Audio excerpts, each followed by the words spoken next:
Naiz irratian, bigarren kafea.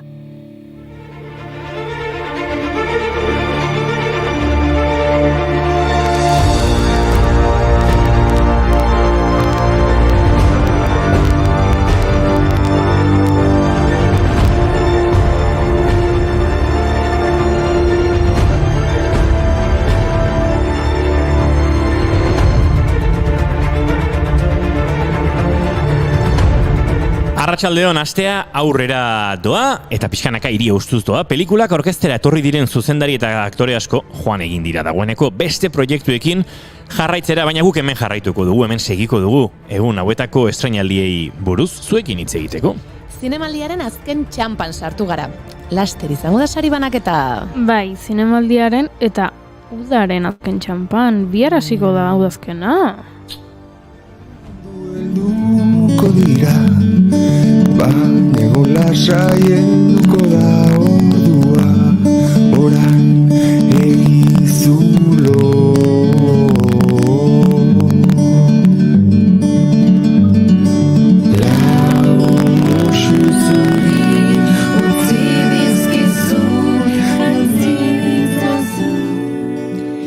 Gauak eta egunak iraupen bera duten urteko unea izaten da ekinozia. Eguzkia Ekuadorren gainean kokatzen denean gertatzen da. Bien artean ardatz perpendikular bat osatuz. Aurten lurra bere ibilbidearen puntu horretara iritsiko da bihar, goizeko 3 eta 4. Ez dizuet gezurrik esango. Ez nau tristetzen udalaria gure esateak. Udazkenak badu bere xarma. Uste dut zinemagile askok hori xebera pentsatzen dutela. Askotan ikusi dugu udazkenaren magia zineman. Eric Romer zinemagile frantsesak filme bat eskaini zion urtaro bakoitzari, eta hortxe dugu Conte d'Auton.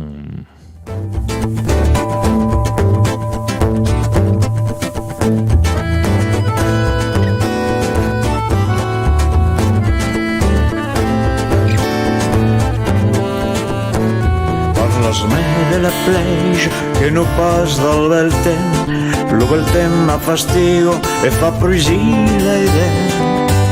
L'osil polit me rend salvatge perquè l'amor m'agram. Ingmar Bergmanen Host Sonaten, udazkeneko sonata filmean, egur asko, osto asko, eta piano doinu ugari topatuko ditugu. Eta zitugu aipatuko Halloween festan girotutako filmeak, 100 baitira. Eta beste adibide bat, Dead Poets Society edo Olerkari hilen elkartea pelikula. Pelikula hartan ezagutu genuen Ethan Hawke 2016an Donostia saria jaso zuena.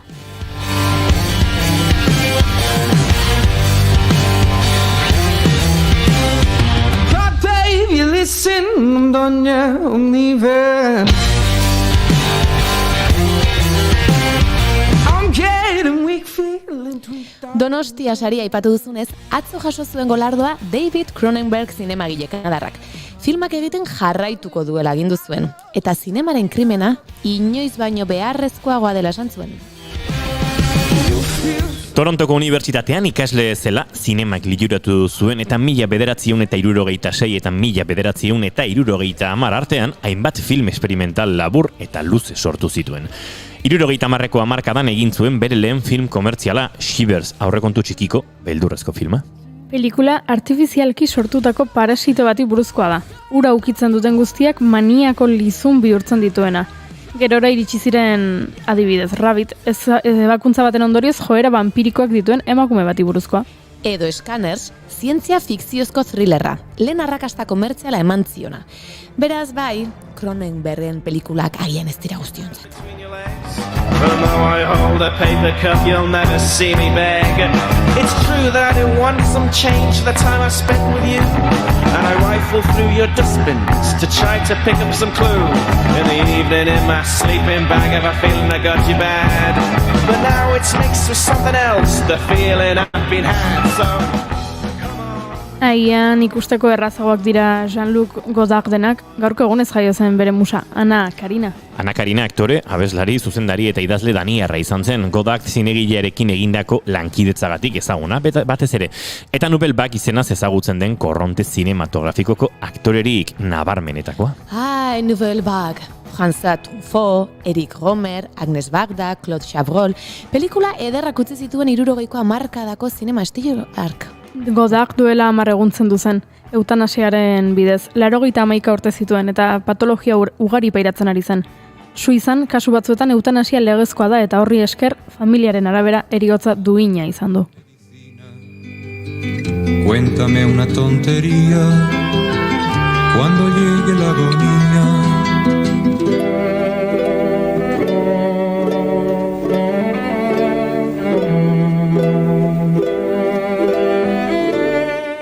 Baina Nobel baga atzean utzi eta hortengo zinemaldiko pelikulei heldu beharko diegu, zein da gaurko pintxopoteko menua? Lehenengo osagaia artelatzak. Artelatz asko, badakizue. Ezerezaren erdian dena gertatu daiteke. Mikel Gurrearen Zurok ikusmin handia sortu du Donostiako zinemaldian. Jaialdiaren aspaldiko laguna da bera, baina hauxe izan da bere lehen film luzea. Eta sekulako harrera izan du. Gurera etorriko da, artelatzez eta artelan ez hitz egitera. Bigarren osagaia, Gintonika Londresko diskoteka batera joango gara. Way Out klubera hain zuzen ere. Un arco iris en blanco y negro, un baño sin espuma. ¿Te imaginas un mundo sin vida? The Way Out klubari buruzko dokumentala egin du Izaskun Arandiak, transmugimenduaren epizentroa den espazio horri omenaldi ederra egin dio. Hurrengo osagaia nahiko mikatza da, kontuz.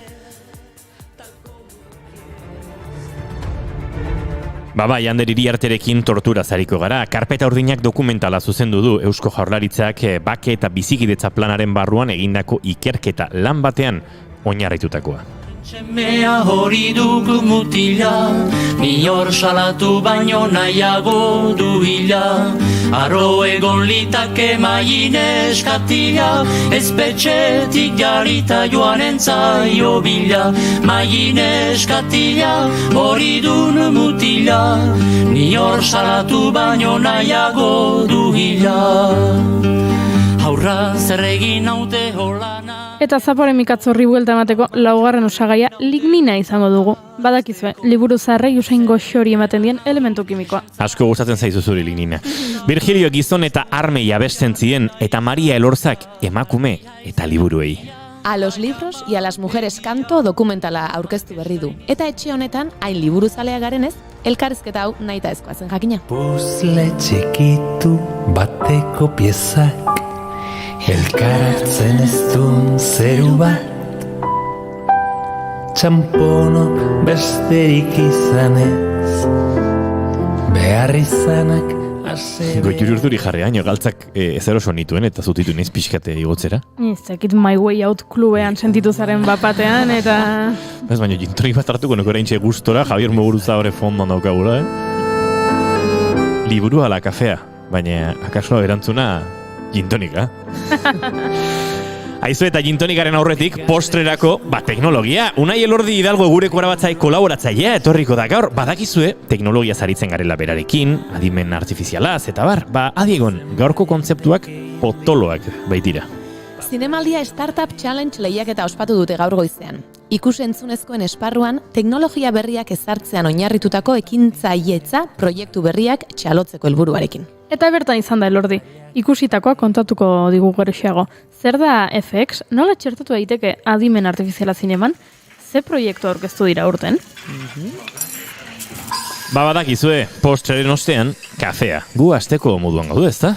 Ni agian ja koktel bat eskatzen hasiko naiz agian mojitoa edo ez dakit. Bai, maila prest dagoeneko. Bazatozte gurekin iraiako 22 ditu gaur eta osteguna da ongi etorri guztioi, bigarren kafera.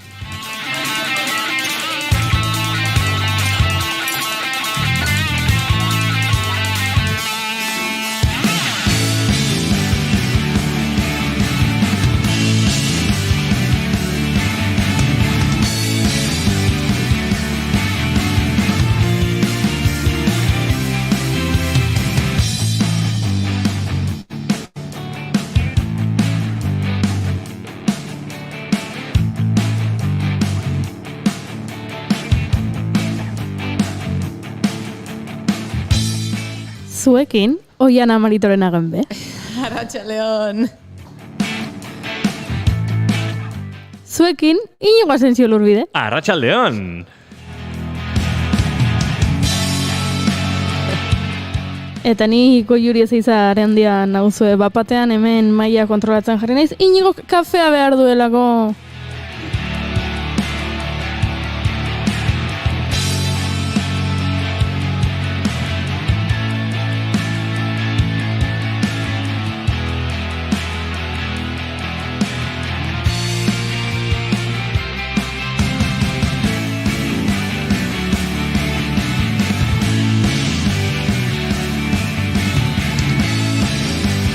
Baina esan gabezu utziko gaur bigarren kafeak 435 du, arratsaldeak 4:17 minutu, iraiak 22, gu 3 eta goretirekin 4 eta gure lehen gonbidatuarekin 5, urrengo 2 orduak, 2 ordu eskasak, jaia eta 20 dira eta, arratsaldeko 6 bitartean zuekin gozatzeko plazer baduzu ebintzat.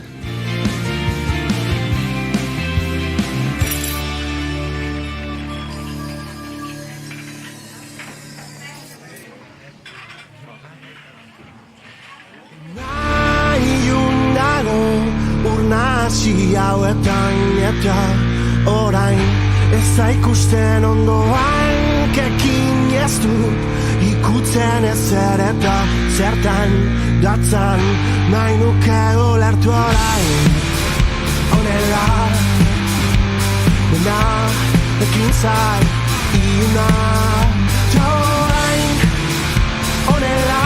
Aurreratu dizuegu gauza asko dazkagula gaur kontatzeko eta bigarren kafeak inoiz baino ritmo biziagoa beharko du, edo kafea inoiz baino espresoagoa beharko dugu gaur, baina maite dutak kontatuko dizkizuegu. Oiana Maritorenak enbe, ongi etorri lehenengo aurtengo denboraldiontako saiora, zein da zure maite duta? Ai, benetan, prestatu gabe etorri naiz, baino hemen egonda eta zinemaldian egonda erreferentziat egin behar diot zinemaldiari. Eta aurten ere barrutik bizitzeko aukera daukat, bertan baina bilanean, eta zer goraipatu edo zer maite dudan, maite ditut, erronka jarri dizkit aurtengoan zinemaldiak, momentu batzuetan ezustekoak sortatu direlako, eta modu batera edo bestera konpondu behar izan ditugulako, eta erronka horiek maite ditut, ze naiz eta oso urduri jartzen hauten, lantalde politia daukagu eta aurrera atera ditugu, eta oraingoz oso zinemaldi politia izaten ari da. Zure maite duta, Goiuri? Nire maite duta da Donostira etorri garenez aste honetan zinemaldiaren aitzakian saio egitea, izozki bat jateko aukera izan dudala. Euskal Herriko beste txokoetan ere izozkiak existitzen dira, baina hemen donostiarrismoaren erakusle nagusia da izozkia, beraz, hartu dut. Ze provintzian hori zaizun geratzen asuntoa, Pixka. Ala esaten digute hiriburuan, hiriburuak ezkaren oia, provintziakoak. Badakizue Tolosa hiriburu izan zela. Askatuko. Banik maite dute azken orduan buruan sartzez eskit gauzak egiteko beharrak eta asteartean kontatuko dizuet zertan ibili naizen, baina hortarako lagun asko engantzatu behar dira eta askotan denei presak sartu behar zaizkie eta ibili ditutaren bat lagun presak eta atzo bat izan naizu gauean ez duzukiko aukera hau eta hau grabatzeko eta egingo deu. Eta ibili ginen goizeko ordu txikiak arte, baina eskartuta horrelako lagunak itzea ere.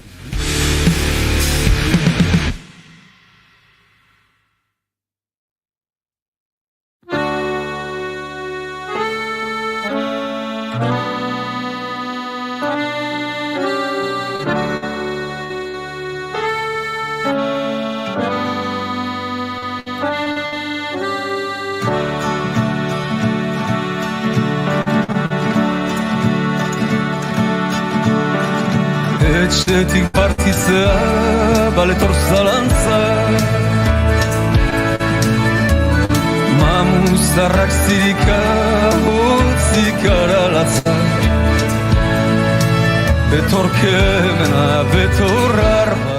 Esan dezakegu gure urrengo gonbidatua pozik dabilela. Egunotan, hitz ederrak ari dantzuten eta zoritxarrez hemen kontrakoak ez dizkiogu esango, ze gustatu zaigu, bere zinemaldi ontako lana, beraz, bidea ere errestuta daukagu. Ez pentsa, kazetari bezala gustoko ez den lan baten inguruan entrevistak egitea, ez da erosoa izaten, baina zuro gustatu zaigu asko.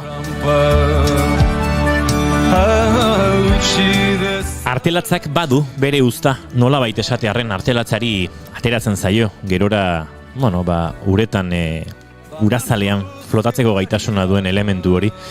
Eta hemen flotazioan badabiltza hainbat gai artelatzari ateratzen zaion etekin horren bueltan. Anpordan, Katalunian, grabatutako filma da zuro, baina esan daiteke Munduko edozein txokotan, edozein gatazka txikiren inguruan sortzen diren gatazka mordoa lotzeko balio izan duela kortxoak, suroak. Eta horren inguruko pelikula orkestera gatoz, aurrekoan bronka bota zidan Goiurik eta horrengoan ez dut spoilerrik egingo, baina agurtuko dut gure lehenengo gonbidatua. Mikel Gurre, arratsaldeon ongitorri bigarren kafera. Arratsaldeon, eskerrik asko.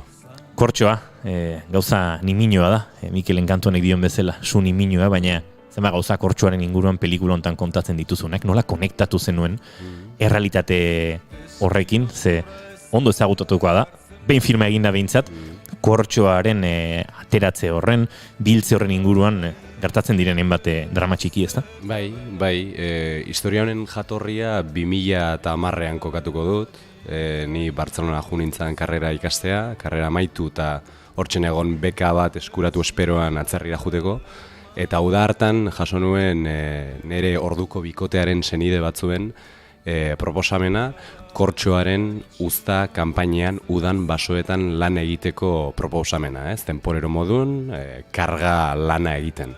Eta han deskubritu nuen testuraz eta soinuz oso aberatsa egin zitzaidan uniberso hau, niretzako erabat ez ezaguna zana, oso zinematografikoa egin zitzaidana, eta aldi berean oso kontrajarriak ziren sentsazioak eduki nituen. Ezta, ni lur jabe batzuen bitartez partetik nentorren baina nien nintzen, ni katalanez egiten nuen baina nien naiz, ni temporero modun ari nintzen lanian, baina nire bidaia joanetorrikoa zen eta beraiena zen betirako, ezta, haien ogi bidea zen. Orduan sentsazio horiek eta uniberso hori konektatuta gelditu zian eta pentsatu nuen egunen baten zeo zer idatziko duzu.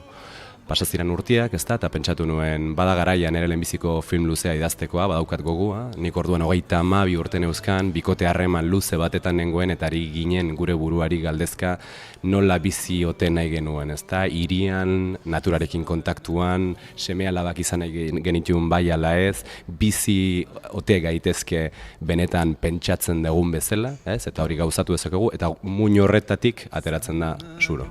Beraz, esan daiteke Ibanen pertsonaia, kasu honetan Pol Lopezek interpretatzen duen pertsonaia horretan proiektatu dituzula zure iraganeko hainbat sentsazio. Ze bada hor paralelismo bat kontatu duzun horrekin, ez? Berare sentitzen da zerbaiten parte izan nahi eta ezin horretan, ez? Bai, Ibanek nere hori badu, Helenak baditu nere beste hainbeste gauza, eta polita da idazten dezunean, iristen da momentu bat, ez hasiera baten esatezu, ostras, nere gauza pila, ari naiz hemen ipintzen ez, eta honek terapia lanketa bat dirudi, eta gero idazketa emankorra bada, iristen da puntu bat, pertsonaiek bizitza propio daukatela, eta beraiek agintzen zutela zer bai eta zer ez, eta hori gertatzen denean, ja ez zarazu, ez dirazu, beraiek dira. Ez da erresa pertsonaiekin empatizatzea, edo behintzat momentu batutan empatia puntu bat garatuta ere beste batzutan gorrotatu. Egin daitezke, esango nuke, bai bat eta bai ala bestea. Zuzendariak maitatu ditu edo badauka konstientea den amodio gorroto bilaketa hori. Nere ogibidea, ezta, eta nire funtzioa haiek maitatzea da. Nik ulertzen ditut, beraien akats guztiekin maite ditut, ezta, eta horrela lantzen ditut, ze hori da nire bete beharra. Niri gertatzen zaiena eta egiten dituztenak filman oso gauza humanoak iruditzen zaizkit. Eta gauza humanoak jakina batzuk badira loturak eta sortzen dizkigutenak eta beste batzuk beste hainbeste sortzen digute gorrotoa edo ukazioa, ezta? Badago klase sozial posiziotik gatazka, badago kapitalismo gogorretik gatazka, badago honekin erabaldututa dagoen migraziotik gatazka, gatazka politiko asko biltzen dira, baina ez da gire esan daiteken horiek direla pelikularen erdigunea. Uste dut pelikularen erdigunea beste gauza batzuk ari direla gertatzen, ez? Harremanetatik eta... Hori da, azkenean bikote harreman baten historia da, ez? Bikote harreman honek haien bizitza bir sortu nahi du, ezta? Eta ilusioarekin egin nahi du, eta idealekin egin nahi du. Baina, karo, esango nuke muina esfera intimo hori dela eta horretan dagoen tentsioa, ezta?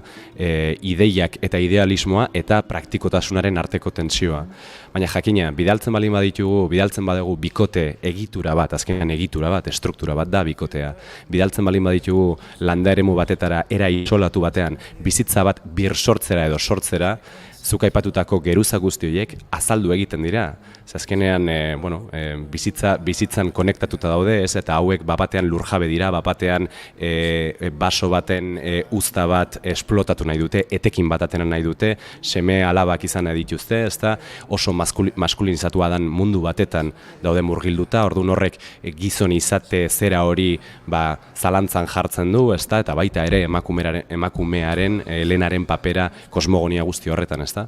Orduan, estrato guzti horiek edo geruza guzti horiek filman daude, egon behar zutelako ukatzea litzateke nolabait filmari gauzak moztea. Gizon askorentzat pelikula ez erosoa izango dago. Helenaren pertsonaiak esango nuke ordezkatzen duela zuk aipatu duzun ingurune horretan alako iraulketa bat. Ez? Iban Iberari ez erosoa zaiona, eta uste dut hori ulertzen jakin behar dela ez eroso sentitzeko, ez? Behar bada, eta ez eroso egiten baldin bazaio ikusleari, behar bada zeo zer ikutzen duelako izango da, ez? Gizontasunetik, edo klase sozialetik, edo txuri izatetik, ezta? Hortikan, azkenean, nik uste ez erosoa izan daiteke askotan filma, baina hori da baita ere bilatzen duna, zeo zer esaten dizu orduan, ez? Badago behintzat asmotik, nik Helena eta Ibani begiratu diet, baina baita ere nire buruari begiratu diot desente. Y hoy la ciudad nos enseña que no somos ni seremos nunca los de antes.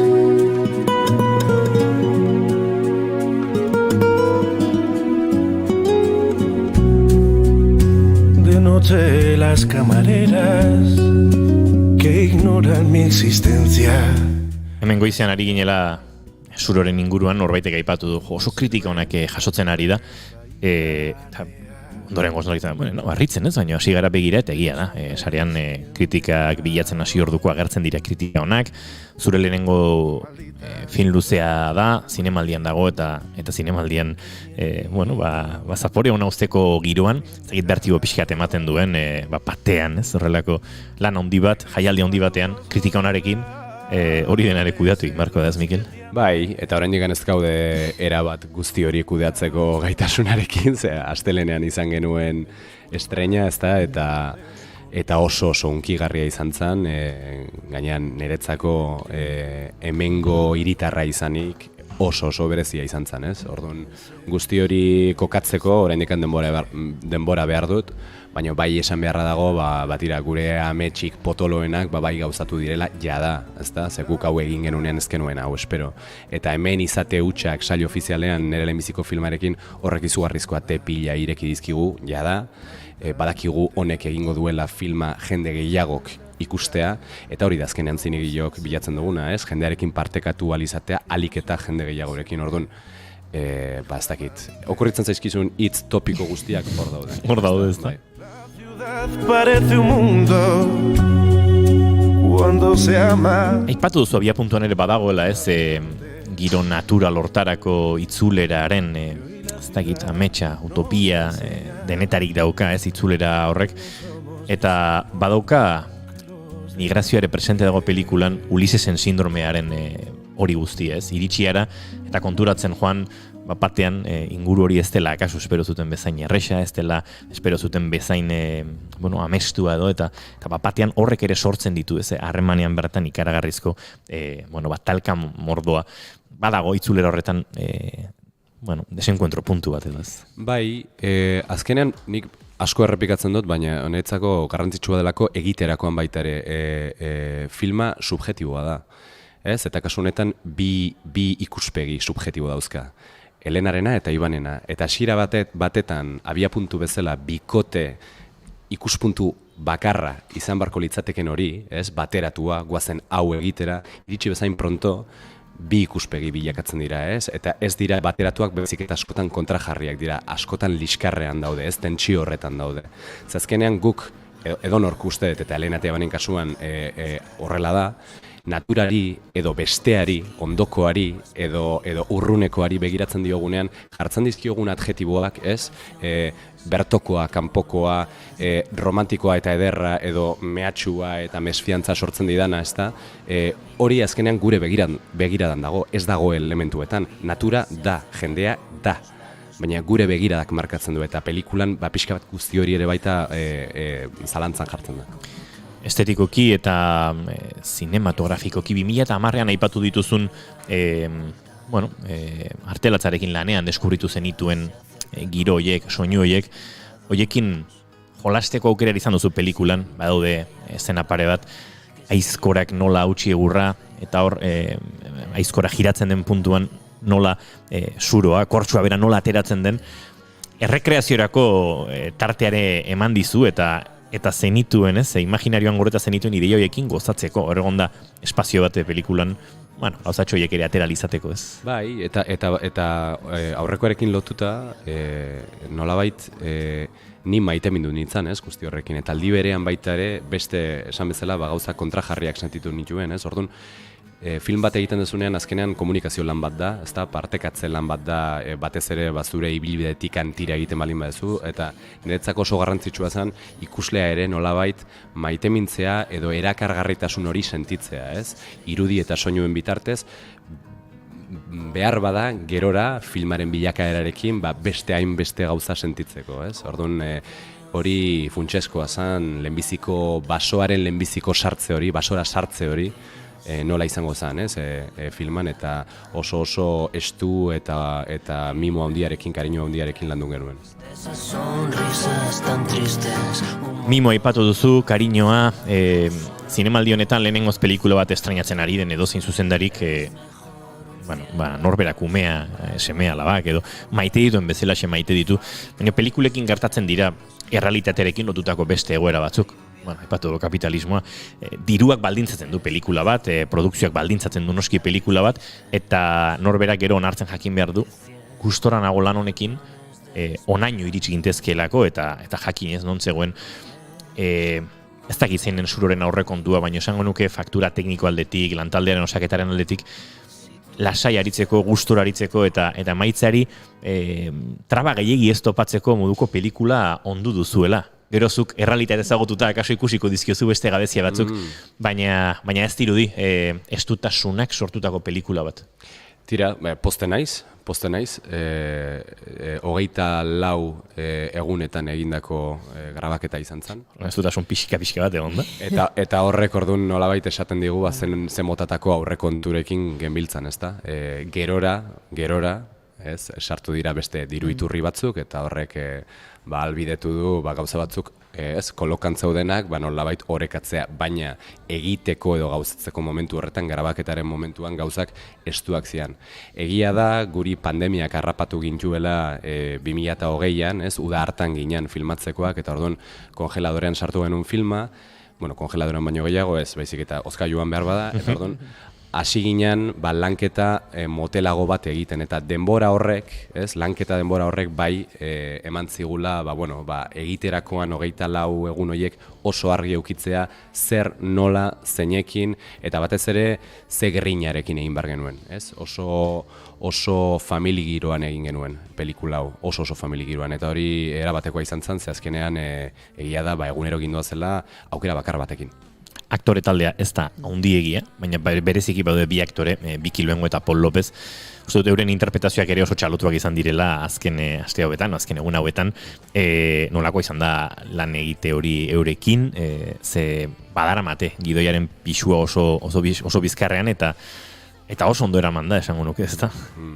Bai, zoragarria izan da. Beraiek nik Pol aspalditik ezagutzen nuen, nire lehenbiziko film laburraren protagonista bere izan zen, eta Zuroren lehenbiziko urratsak ikusmira berriak egonaldian eman genitunean hemen Tabakalerako eraikinean, Pol etorri zen, txandala jantzita, improvisazio saioak egiteran nirekin, ezta? Eta horrela idazten ditu nik sekuentziatxoak, jartzen genituen improvisazioetan, nik grabatu egiten dituen, aztertu, eta berriz horren arira idatzi, eta nik nolabait egiten nuen gerora Elenaren pertsonaia izango zen ura, gerora Biki Luengok gorpuztuko zuen ura, ezta? Pol honetarako aukeratu nun, arrazoi askorengatik laguntasuna ziurrenik lehenbizikoa, baina bai iruditzen zaidalako pelikulak eta pertsonaiak behar duen ambiguotasun hori gorpuzteko ikaragarrizko ahalmena daukalako. Eta orduan, Elena hasi ginenean pentsatzen norra izango otean Elena, beste hainbeste behar genuen ambiguotasun hori nor gorpuztu zezaken Katalunian, katalanez, adin inguru horretan ez zeuden horren beste aukera, ez? Eta biki ezagutu genunean ikusita biak ze ondo kokatu zian, ze eskuzabaltasunarekin, beraiek zian gidoia irakurri zuten bakarrak. Gainontzeko guztiak ez dira aktore profesionalak. Orduan, pixkat jokabidea edo erritmoa zen, jazz banda batetan bezala, ez? Batzutan improvisatu egiten genuen eta bagindua zen tesitura batetan, ez? Tesitura baten barruan, eta Pol eta Biki zian hoiek partiturara lurreratzeko beharra zeukatenak, ez? Eta orduan, beraiek izan zian nire oso lagun zentzu zabal batetan. Mikel Gurrea, agurtzen hasi beharra daukagu, gaur saioa bizi eta modu espresoan egin behar dugula aurreratu dugu, baina aipatu duzuzuk dagoeneko ze ate iriki dituen, zure lehenengo film luzea zinemaldian egoteak, hortxe daukagu kartela egunero ikusten dugu, abenduaren 2an estreinatuko da zinemetan, baina oraindik ere ordura arte bide bat izango da, ze espero daiteke, ze espero duzue, zer dakizue dagoeneko, ze konta daiteke urrengo urratxetaz zuroren inguruan. Tira, momentuz, Donostiko zinemaldia bukatu eta zuzenean Zuritzeko zinema jaialdiragoa hor saio ofizialean bertan aurkeztera. Gaur esan diate epaimai burua dela Asghar Farhadi zuzendari iraniarra, eta orduan nago ero modun, pentsatzen gizon horrekin guk egindako film bat ikusiko duela. Handikan gero estatu mailan ere baita egingo ditu Abizine, Albazeten eta Reykjavikera ere baita goaz, eta badago sorta potolo bat, baina oraindik ezin da kontatu. Mikel Gurrea, mil esker, zorionak, gozatu zinemaldiaz, goza dezala publikoak zuro, eta esandakoa bide luzea egin dezala, joango gara hori ere kontatzen. Eskerrik asko zuei. Izan ondo.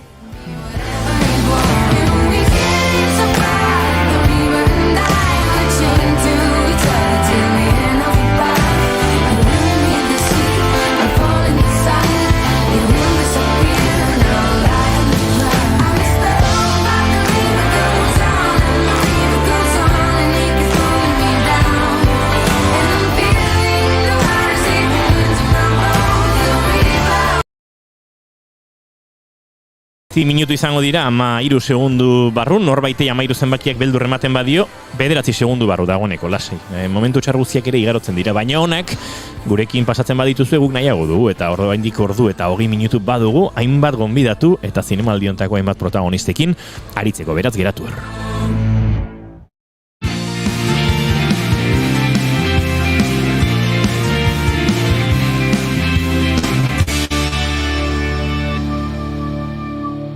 Emaiozu bigarren aukera bat egunari.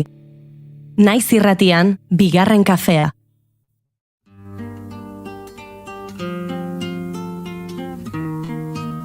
Itziarren semeak ez du laguna salatzen, eta zakurren aurrean tinko eta isilik egoiten. Itziarren semea hori dugu mutila, ni hor salatu baino nahiago du hila.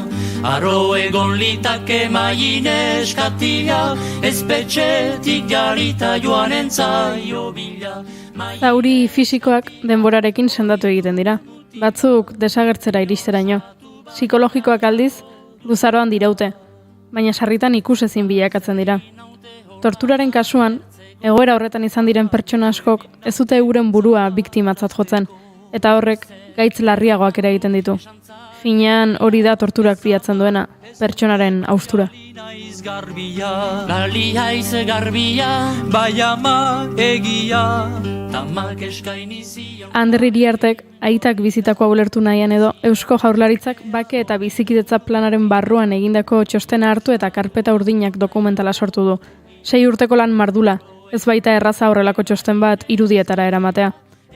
Ongizatea bermatu beharko luken sistema demokratikoaren itzalean ezkutatu den tortura sistematikoaren errealitatea agerian uzten du txostenak. Nola altzaldu liteke bestela hainbeste urtez tortura maindiraren azpian ezkutatzea?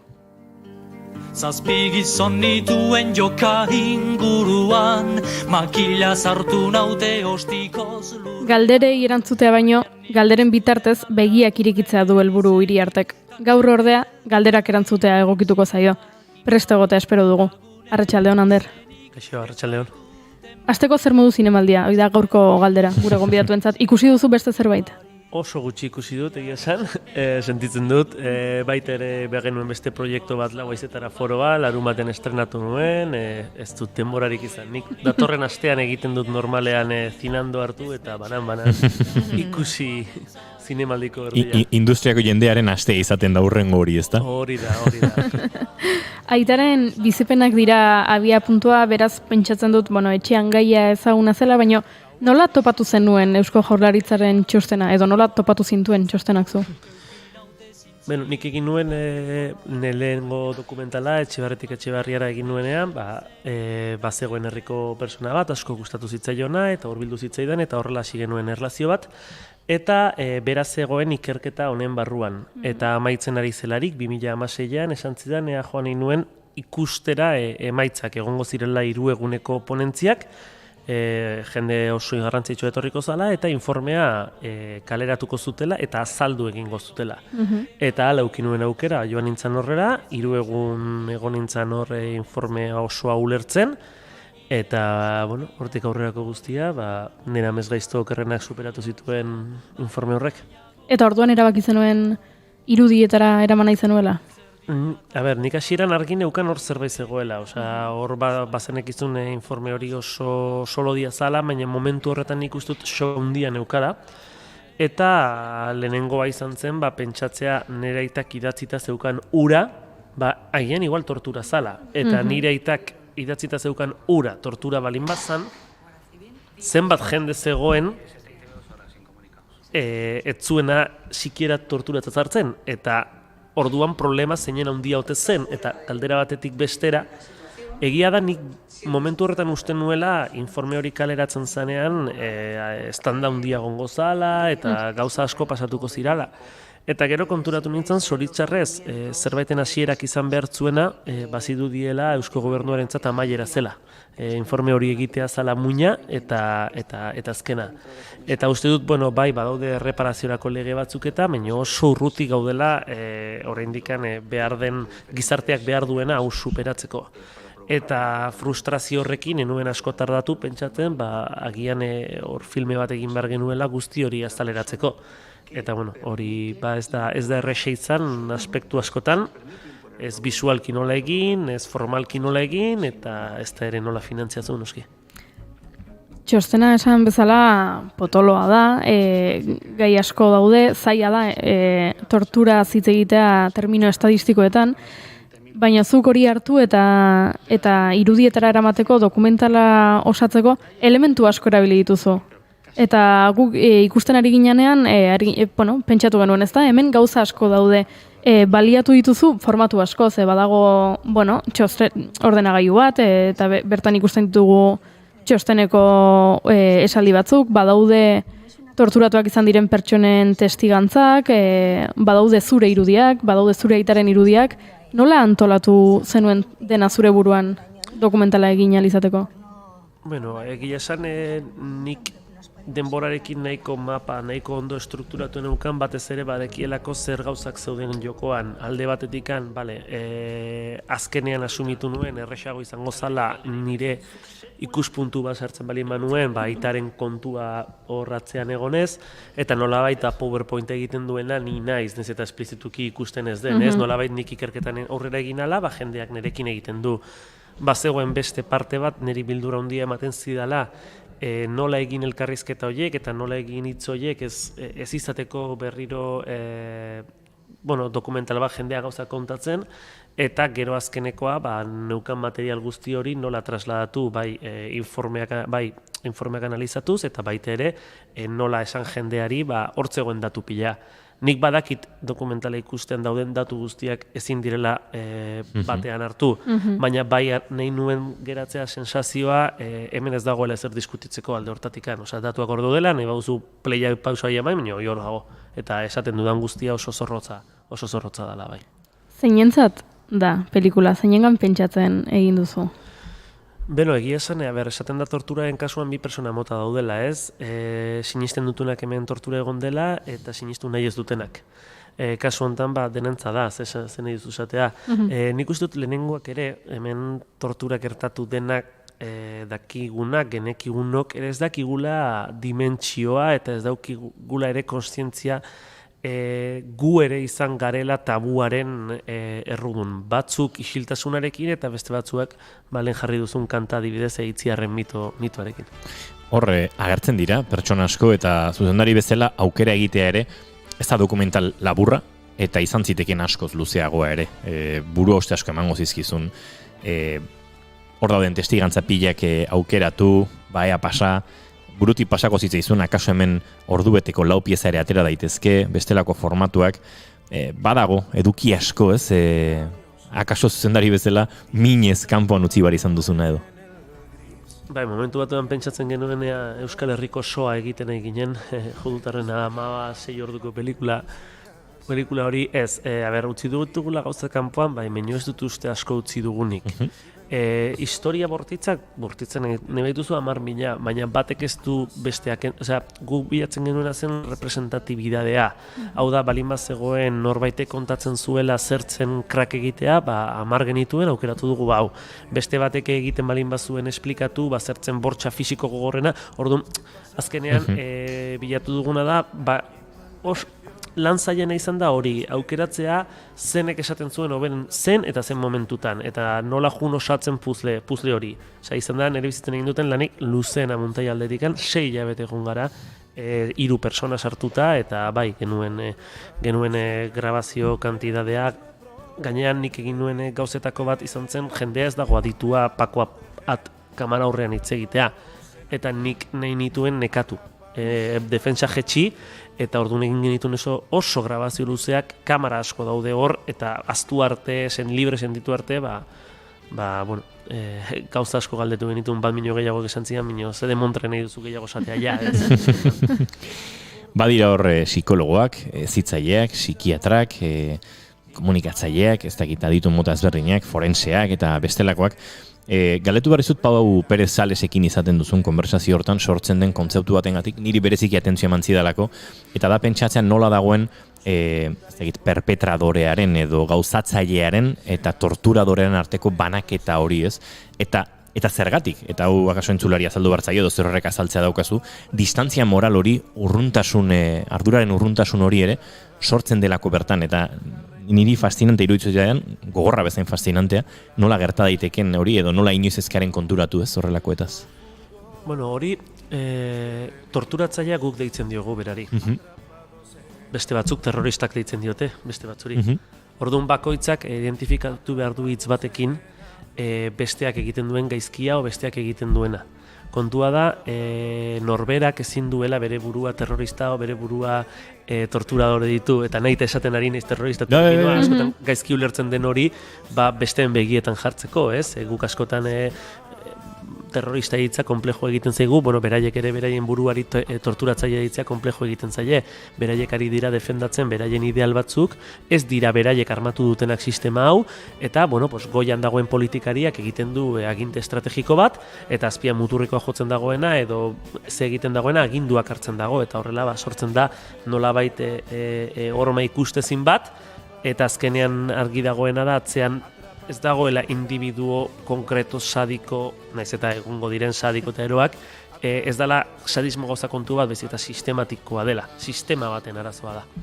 Sistema hori ere aipatzen duzu, Pau eta biok, sistema bakarra dela, ez dagoela sistema demokratiko gizabanakoaren ongizatea bermatu behar duen sistema hori eta beste sistema ilun bat tortura hori bermatzen duena, dena bat dela, ez? Eta hor, uste dut ikuslek ere egiten duela bateko esnatze bat, ez? Hemen adibidez guk uste dut baitere konstiente izan behar garela kritikatzerakoan igual ez dakite hegoaldean edo beste leku batzutan, nola ez duten ikusten gurean, nola demontra ikusiko dute ez balin badute bizitzen. Guretzako adibidez, fede txiki bat eukitzea ere demokrazian, o fede txiki bat eukitzea askatasun balore batzuk, o askatasun maila batzuk baditugula, ez dugu sinisten, ikusi ditugun gauza batzuengatik, baina baditugu, kontradiktorio egiten zaigu, baina baditugu. Beraiei berdina pasatzen zaie, ez dituzte ikusi beste gauzak, beraien mitoan bizidia, eta orduan kontua da noiz pasatzen dituzun marra hoiek, ez? Marra hoiek pasatzen dituzunean sistema guztia erortzen zaizu gainera. Zein dira marra hoiek? Leku bakoitzean bereak dituzte. Paula Olaz izan zen gurean atzo, okerrezpa naiz. Atzo. Eta aritu ginen, berarekin soinu banden inguruan hitz egiten, kontatu zigun, zu musikari izanik ere, zuk esan zeniola, ez? Paula, nik ez dizute zer esango, zuk egin beharrakoa, eta gero ikusiko dugu. Eta Paulari galdetzen genion emozioen kontrolagatik, musika konposatzaile bezala, ez? Horrelako dokumental batean, horrelako gai sensible batean, zer egin daiteken musikatik eta zerrez, eta galdera iaia berbera egin dakioke zuzendariari. Zer erakutsi, zer ez, ardura handia du zuzendariak horrelako gai batean, eta hor autu asko daude, kontzientzia hortatik eginikoak, esan der? Mira, nik ez dakit den pelikula honena, pelikula txarrena, gauza hortan ez nahi sartzen, baina baneukan kontzientzia egin beharreko zerbait egiten ari nintzela. Eta baiz dala pelikula bat, agian badaukala zerbait ematea gizarteari benetan. Eta hori ez daukagu aukera asko normalen zinemagilo gure bizitza. Nik sinisten dut pelikula honek balio behar duela, balio dezakela jendeak eskatzeko hemen, zaurioino ireki. Claro, kontentzioa pelikula egiterakoan nik beti ipar hori neukan. Honek balio behar du, nik 2016an hortik atera nintzen bezala ateratzeko jendea. Nik ez dauzkat 8-16 ordu iraundu zuenak, 3 kongresuan 2 ordu dauzkat, baina hortarako balio behar du. Eta puntu batean, ostasun horrekin saiatu nintzen insensibilizatzen, momentu batzutan egia esan geratzen zinen lur jota, txekabetuta, baina gero iristen da momentu bat, non hasten zaran emozioak ez ikusten, eta ikusten dituzu datuak, eta oztutzen zara, nik uste hori prozesuaren parte dala. Neri hemen egin didaten opari politxena egun guzti hauetan, izan zen amaitu zanean filma, Pakok hartu zuen mikrofonoa, Pako Etxebarriak, eta zuzenean esan zuen, egin genuen informea, ez genekin zer egin, ez du jakin zer egin 6 urtetan informe honekin, nik ja ez dut ikusten informe hau pelikula gabe, eman diguzu erremienta bat, orain guri dagokigu ere hau zabaltzea. Eta hori esaten zen, ez dakit gertatuko den, baina bada konfirmazio bat bintzat, zeukan helburu hori bidean dala, egin dutenak hori pentsatzen balin badute, bai. Nik azkeneko galdera bat dut zuretzat, aitak ikusi du? Bai, aitak ikusi du pare bat aldiz, eta asko galdetzen diate horrekin, baina eskin, igual ez antidramatikoa da, baina nahitako sondo eramaten du bere kontua, antiklimatikoa da, baina berak bere militantzian ulertu du pasatu zitzaiona, ez zuen bere momentuan ez da tortura bezala pentsatzen, orain iritsi gera puntu bat esan dezakela, bai, egia dago frankismoan pasazitzaidan hori, beraz, kontekstuan ez genuen hartzen, atzera begira, bada, ez frankismoa zalako ez zan. Eta, bai, baina, nire aitak badauka bere espazio teoriko hori oso ezberdina da, lorduan. Beste modu batetik ikusten dugu. 6 minutu arratsaleko 5:00 eta Anderiri artere agurtu behar dugu, baina galdetu behar diogu. Pako Etxeberriak aipatutako ardura hori aipatu duzu, mezu hori edo pelikula honek egiteko duen ekarpen hori edatzeko. Zein da bidea, jaialdietan bai, baina pentsatzen dut, hainbat txoko txikienetaraino ere heltzeko moduko filma badela. Bai, guk argi dago, gure pelikula ez dago orain bertan atzean dauzkazuten kartelen artean. Zorionez, askotan pentsatu dut eta bildurra ukidut zerbait oso lokala, oso txiki egiten ari nintzen, eta ze interes ukiko zuen hemen, eta hemendik kanpo, ukidugu ezin dut esan, baina jaialdi handi batean hartu gaituzte, eta laizter esango duguna, orduan ja badakigu, badaukagula nahi konfiantza eman dit, jakiteko ez dugula zerbait txiki egin, eta hemen orain, hau hartu eman bat izan behar du. Guk produktora txiki bagara, eta guk esaten duguna gizarteari da, guk ezin dugula eraman responsabilitate osoa herri txiki guztietara eramatea. Guk gaudela prest joateko, gaudela prest debatek egiteko, eta gaudela prest ikusteko. Orduan, otsailak 13 aurrera, hasiko gara Euskal Herrian sakonki eta data hori nahi aukeratu dugu, baina hasi zaitezte gurekin kontaktuan jartzen, nahi baduzue filma eraman, nahi baduzue filma mugitu, hemen gaude, eta nik Euskal Herri osoa puntatik puntare egin behar badut, egingo dut, oso gustura gaina. Entzun dezatela, entzun beharrekoek egia esan, gizarte mugimenduetatik, gizarte zibiletik, udal ordezkarietara, uste dute iristeko moduko mezua bidali duela Ander Iriartek, bera prest dago, jarri harremanetan eurekin, karpeta urdinak filmak izan dezala bide luzuri, Ander, eta batez ere, zuk diozun bezala, benetan gizarte honetan eraldatzeko gaitasunik balin badauka, bide hori erraz ezatela erraztu beharrekoek, eta mezu hori heldadile. Heldu beharreko tokietara, mila esker gaur guren izateagatik eta zortuen pelikularekin horrentzen. Mila esker.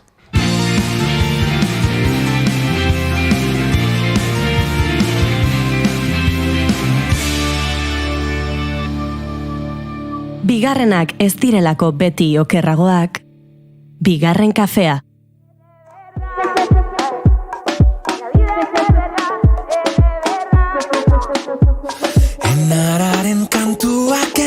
Venga, giro alaiagoan egingo dugu aurrera, arratsaldeko 5:00 bidean gara, eta zetak eta bomba estiroren arteko zoriontasuna kantuarekin egingo ditugu. Minutu hauek segituan, Izaskun Arandia gurean ondoren, Maria Elortza ere izango dugu gurekin, eta Onai Elordi Hidalgo ere, bai, beraz, azze bigarren ordua espero duguna.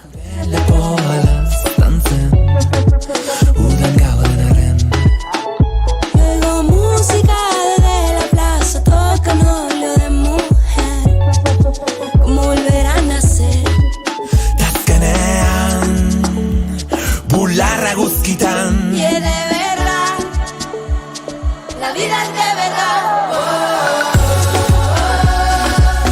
Zeruan irria, zoruan dantza, zoriontasuna. Bailar agarrados para escuchar a tu alma cantar.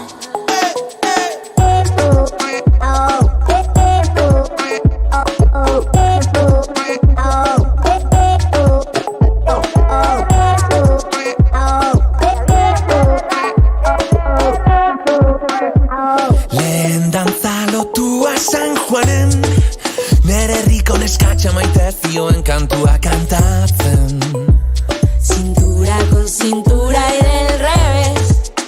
El tiempo se para, cerramos los ojos y empiezo otra vez. Motoko damaren esku, plazara atera garen onarima, zorionaren sekretua. Peria en Urbasa y Aralar, observándonos bailar. Todo vuelve a su lugar. Tazkeneran, bularra guzkitan. Y es de verdad, la vida es de verdad. Zeruan irria, zoruan dantza, zoriontasuna. Bailar agarrados para escuchar a tu alma cantar. Abre los ojos, dame la mano, vamos siguiendo este ritmo pegado. Nos queda tiempo, tenemos tiempo, sigue hasta abajo, más lento, más lento. Esto es tuyo y mío, cuerpos, almas, lodo, juntando energías, entregándolo todo. Después de esta noche he vuelto a nacer, no puedo parar y ya va a amanecer. Zeruan irria, zoruan dantza, zoriontasuna. Bailar agarrados para escuchar a tu alma cantar. 35 segundo arratsaldeko 5:00 bagoaz aurrera bigarren kafean zareten, naiz irratian, eta gaur martxa bizian zinemalditik egiten ari garen saio honetan.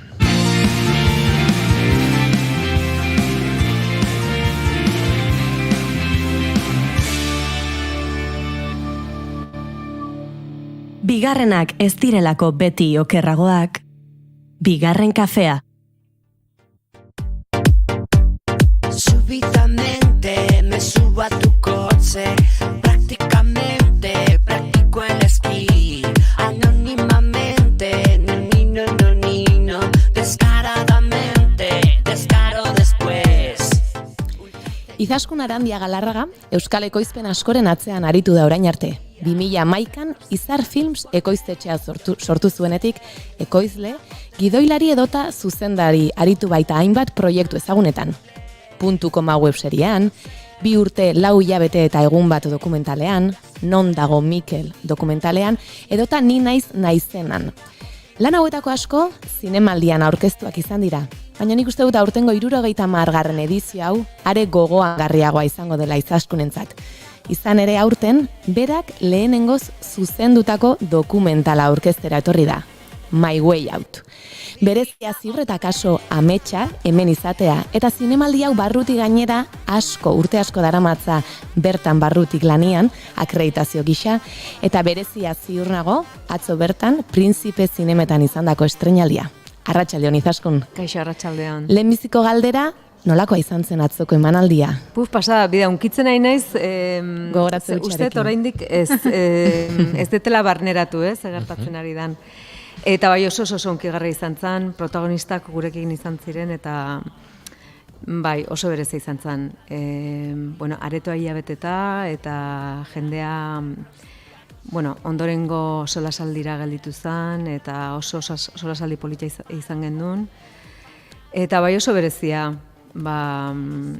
bizitzan behin gertatzen den gauzaietako bat, ez?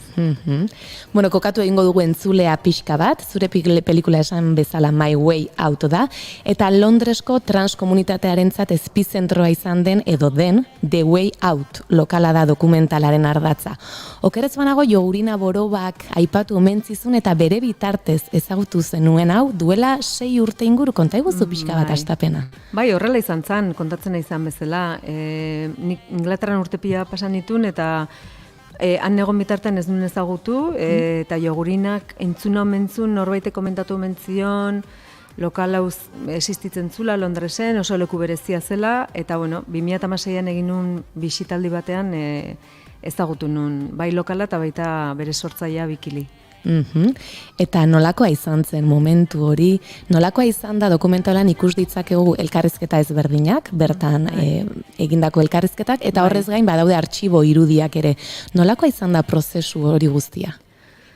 Hasierako prozesu izan zen pixka bat nik ezagutzea lekua, eta orduan, bisita desberdinak egin nituen, jendea ezagutzeko baita, ez? Bertaratzen zen jendea ezagutzeko, Bikili gehiago ezagutzeko baita, eta ikusteko nondik nora kontatu dezakedan historia, eta zer gustatuko litzaidaken kontatzea, ez? Eta, prozesu luze izan da, baina, ju naiz ezagutzen jende desberdina, eta identifikatu ditut, azkenean dokumentalean azaltzen diren 5 pertsona hauek. Dokumentalean, eta, dokumentalaren hasieran badago esaldi bat Maia Angelurena, itzulpena edo, nolabait egingo dugu, eta berak dio, denok bilatzen dugula etxe bat, eta etxe bat non babestuak sentituko garen eta ez epaituak. Eta pelikulan zehar, elkarrizketeatu batek baino gehiagok esaten du, ezta, The Way Out lokala, beraientzat babesleku dela, diren hori sentitzeko eta erakusteko lekuak. Zuk nola sentitu zenuen bertan, izan zenuen lehen momentua edo bertan bizitakoak? Horrela xe bizi nun, ez? Lehenengo aldiura oso biziki gogoratzen dut. Ez nekin zer espero, bakarrik junitzen gaina guatzen naiz, gaina dantzaleko 11etan, gaueko 11etan irikitzen dute, eta adin batetik aldur, 11etan ni bintzat oean berandu. Eta hola xe junitzen, espektatiba gehiagi gabe, eta bakarrik nun dantzaleko ezagutu eta Bikili ezagutu.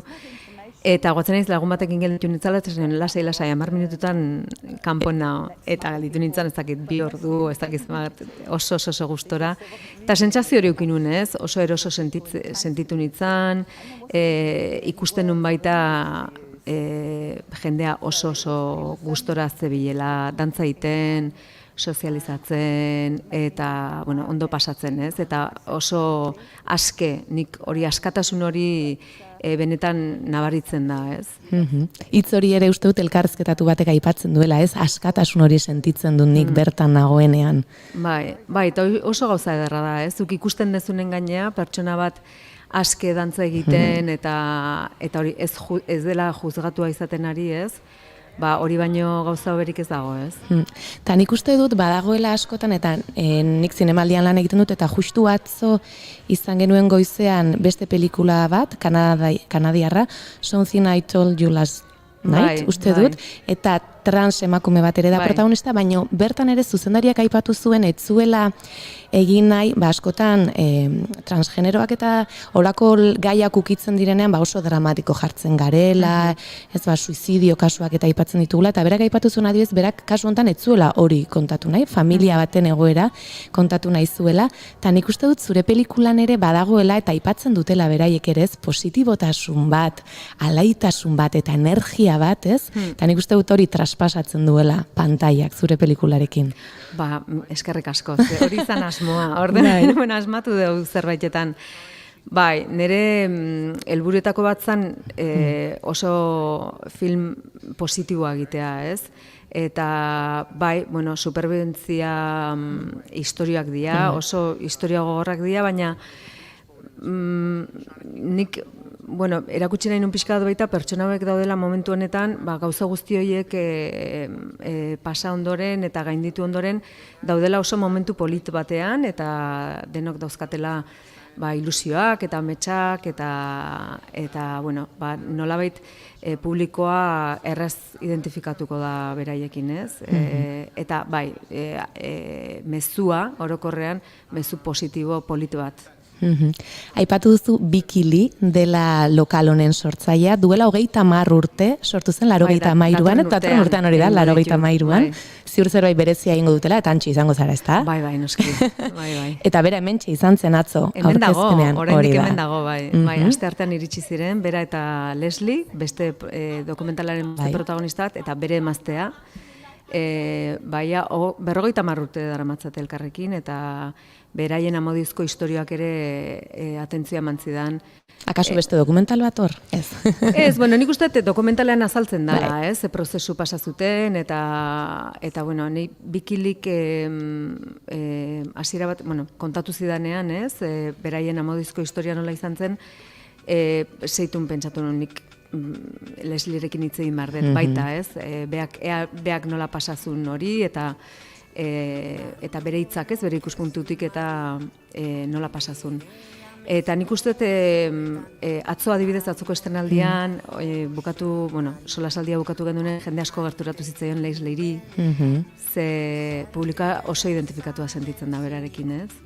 Egoera horretan guk zer egingo genduke. Aipatu duzu adibidez Leslie argi ikusi zenuela bertan egotean nahi zenuela eta 5 gonbidatu edo elkarrezketatu dituzu. Ez dakit 5 horiek aukeratzerakoan beste pertsona batzuk ere zeuden eta aukeratu zenituen hauek, kanpoan geratu omen den elkarrezketaren bat edo elkarrezketaturen bat? Bai, Kamen kasua ere nahiko argi neukan, hori da Indiako jatorria duen pertsona. Gero Jerry Love ere, bera abeslaria da, dantzalekuan. Handi azken momentuko fitxaje bat izan zen. Hasieratik aurreikusia geneukan Carol izatea pertsonaia. Carol ere, berai omenalditxo txiki bat egiten diogu. Eta handi bere oso lagun hona da, eta nik handi juten itzen bakoitzean larumatero hor dago, dantzalekuan, hasieratik bukaeraino dantza egiten jotake, eta iruditzen zitzaidan oso pertsonai interesgarria. Baina ematen zidan, ez dakit kortea bezala ematen zidan, zeberarekin ez nun sekula hitz egin, eta ez nokan harremanik berarekin ez. Eta izan zen pixkat, akide pila pikite ematu esaten bezala gazteleraz, holaxe izan zen. Azken aurreko grabaketan, dantzalekura, azken aurreko grabaketan, dantzalekuan grabatzen ari ginela, nire taldekidei esanien, animatu ingo naiz eta neon, izugarrizko itxura pinta batzukin, nola rodajean, izar dituta eta ez dakizar, eta dantzalekura joan itzan, eta hartu nun eta esan nion, konbitea pasan nion, eta momentuan zeitun baietz esan zidan. Eta izan da oso eskuzabala, bere txeko bateak iriki dizkigu, eta oso pertsona entrañablea, historia oso gogorra bizitu izan du, eta osasun mentaleko arazoak izan ditu, eta hortaz oso eskuzabalki hitz egiten digu, eta jende asko maite minduta geratzen da handiren pertsonaiarekin. Eta bere izan zen horrela bote prontoan eman zidan ze bat esan, aber animatzen dan eta holaxe izan zen da oso edarra izan da. In a way, stop being me and kind of conform to what everybody expects me to be. So I went through my life, and so much happened. Horixe pixka bat galdetu nahi nizun, Izaskun, beraiek hitz egiten dutenean ez, oso gauza pertsonalak eta intimoak azaltzen dituzte. Ez dakit hori oso natural ateratzen, zuk hori bereziki landu zenuen moduren batean, baina egia da oso natural daudela, ez beraiek, holaxe, zure bizitza kontatzen ari zara gainera. Bai, nik argi neukanazan beraiek kontatu hartzutela, nik nire interbentziorik ez dago, dokumental osoan zehar, eta beraiek dira beraien bizitzari buruz hitz egin behar dutenak, eta aske utzi nituen, baita espiritu horretan, ez? Bueno, hitz egin nahi dezunari buruz, nik noski baneuzkan galdera batzuk, baina beti, eta hau agian zinegile bezala, nire kontra joan daiteke behin baino gehiagotan, baina nik esan egin eroso ez bali mazate sentitzen, ez erantzun. Nik galdera batzuk baneuzkan, eta baneuzkan jakin batzuen euskan, eta beti erantzun izan diate, eta pentsatzen dut hor konfiantza harreman bat sortu zela denborarekin, ez, eta urteen poderioan, eta bai, oso eskuzabalak izan dira, eta oso goza politak atera dira dokumentalean. Epatu duzu konfiantza urtetan zehar egindako lan bat da.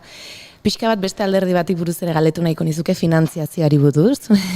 Akaso ez da hain gai politia, badakit crowdfundingaren bidez egintzen dutela, diru publikorik ez dela egon, nolakoa izan da prozesu hori?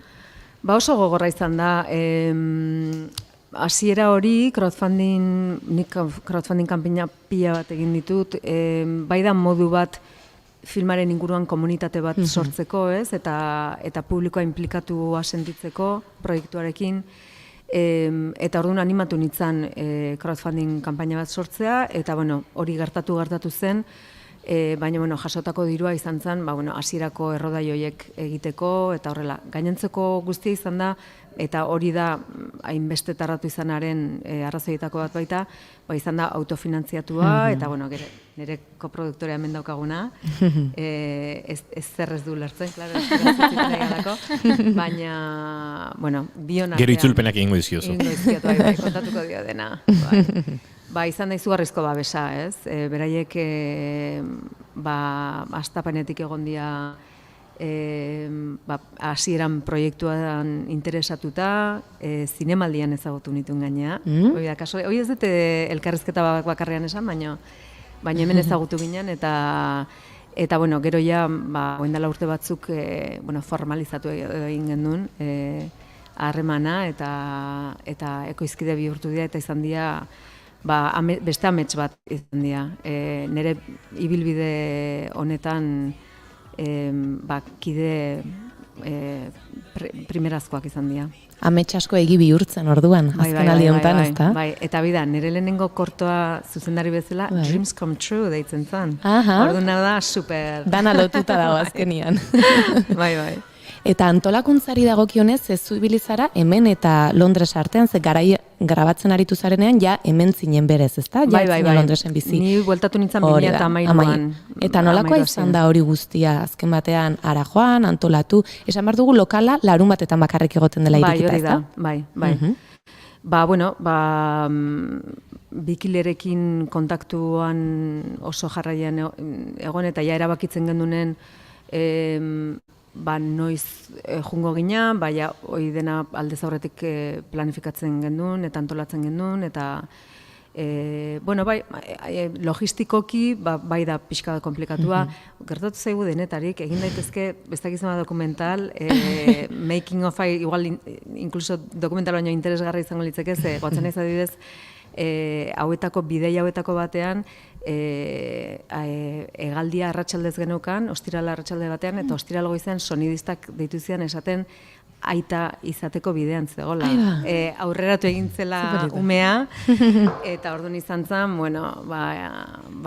izan zen erokeri bat, azkeneko momentuan beste norbait lortu, bidaia aldatu, ez dakizar, Eta holako asko pasa zaizkigu, asko pasa zaizkigu, anekdota pila bat. Baina, iritsi gea, mirari txiki bat izan da, honea iristea, eta, Donostiko zinemaldia zelako leku batean estrenatzea, zoragarria. Zer eskaintzen ari zaizu, gainera esan dutzuk barrutik ezagutzen duzu, uste dut urte asko dara manzula bertan akreditatu bezala, ez da? Bai, industrian urte askotan ekoizle bezala, eta gero, eta banatzaile bezala baita, tinkoren bidez akreditatu egon naiz askotan, Eta nik beste zinemaldi bat ezagutzen dut, ez? Hori da. Aurtengoa oso berezia izan da. Bai, berezia izaten ari da orduan. Bai. Oso sentsazio desberdina da. Bai. Ez dakit aipatu daitekeen dokumentalean aipatzen duzu, karo hor esan dut, ama, spoiler da, ez da, zer gertatu den pandemian lokalarekin, nahiago duzu akaso ikus dezatela, edo... Bai, pandemian gertatu izan zena, kontatu dezakedana da, pandemiako urtean, 2020ko abuztuan, aurreikusia geneukan azkeneko errodaia. Gure azkeneko bidaia, bai.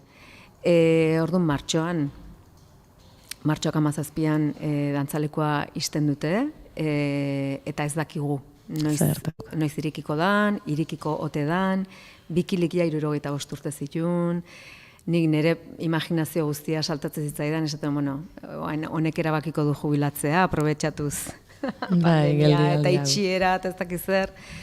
Eta, erabaki nuna izan zen, abuztuan Londresera jun ordez, editatzen hastea, montatzen hastea filma. Eta ikustea ea zer neukan materialaren aldetik, ea baneukan nahikoa historia osatzeko, ze falta zitzaidan, eta guzti hori lehenengo edizio lan hori ordun hasi ginen egiten, 2008ko abuztuan. Eta izan da erabaki honenetariko bat, ze horrek aurreratu zidan lan asko, eta gero gertatu zana... Ikusi egin behar da bertan. Bai. Eta orain, ze bide egingo du dokumentalak? Badakigu zerbait, akaso zinemaldiak berak ateak irikiko dizkio, irikitzen ari zaizkio, atzo bertan izan zen duten, oraindik badugu bidea egiteko, zinemaldi asko dago? Zinemaldian bertan ikusteko aukera dago, gaurko izugarrizko poza eman dit jakitea gaur seiretako emanaldia euskerazko azpitituluekin, sold out dagoela. Orduan poz asko ematen dit, baina badaude beste bi aukera gaztelaniazko azpidatziekin ikusteko, gaur gaueko 10etan, eta bihar arratsaldeko 5:00 Antigo Berriko zinearetoetan. Eta gero, zinemaldi desberdina dauzkagu, urriaren 9an Edinburgon izango gea, bertako zinemaldi batean, eta gero beste zinemaldi batzuk badauzkagu hor, oraindik konfirmatzeko, baina horren berri emango dugu. Eta martxoan, espero dugu ja zinemetan. 2023ko martxoan, My Way Out, zinemetan izango dugu ziur aski.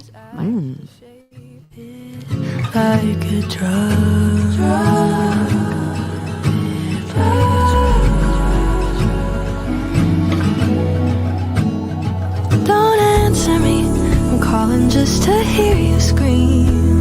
And you're fading, but he feels like you. Nik uste dut Izaskunek esan duen bezala, ez da, mezu positibo eta energia eder horrekin lokal hau ezagutzeko aukera izan dezakegu, The Way Out, norberak bere leku aurkitzen duen espazio bat, askatasuna, norbera izateko leku hori askotan aurkitzen ez dugun hori, eta eskerrik asko benetan Izaskun horrelako pelikula bat ekartzeagatik, gaurkoan gurekin izateagatik, eta espero dezagun bide luzea izatea. Lokalak, akaso, ez da? Eta pelikulak ere bain noski. Eskerrik asko.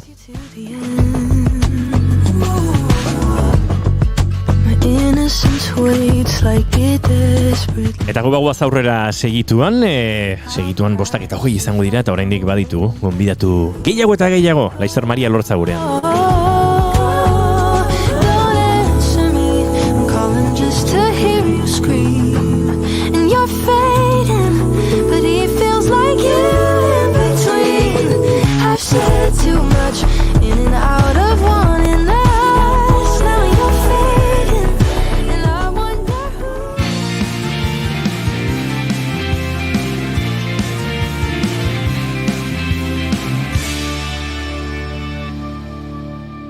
Bigarrenak ez direlako beti okerragoak, bigarren kafea.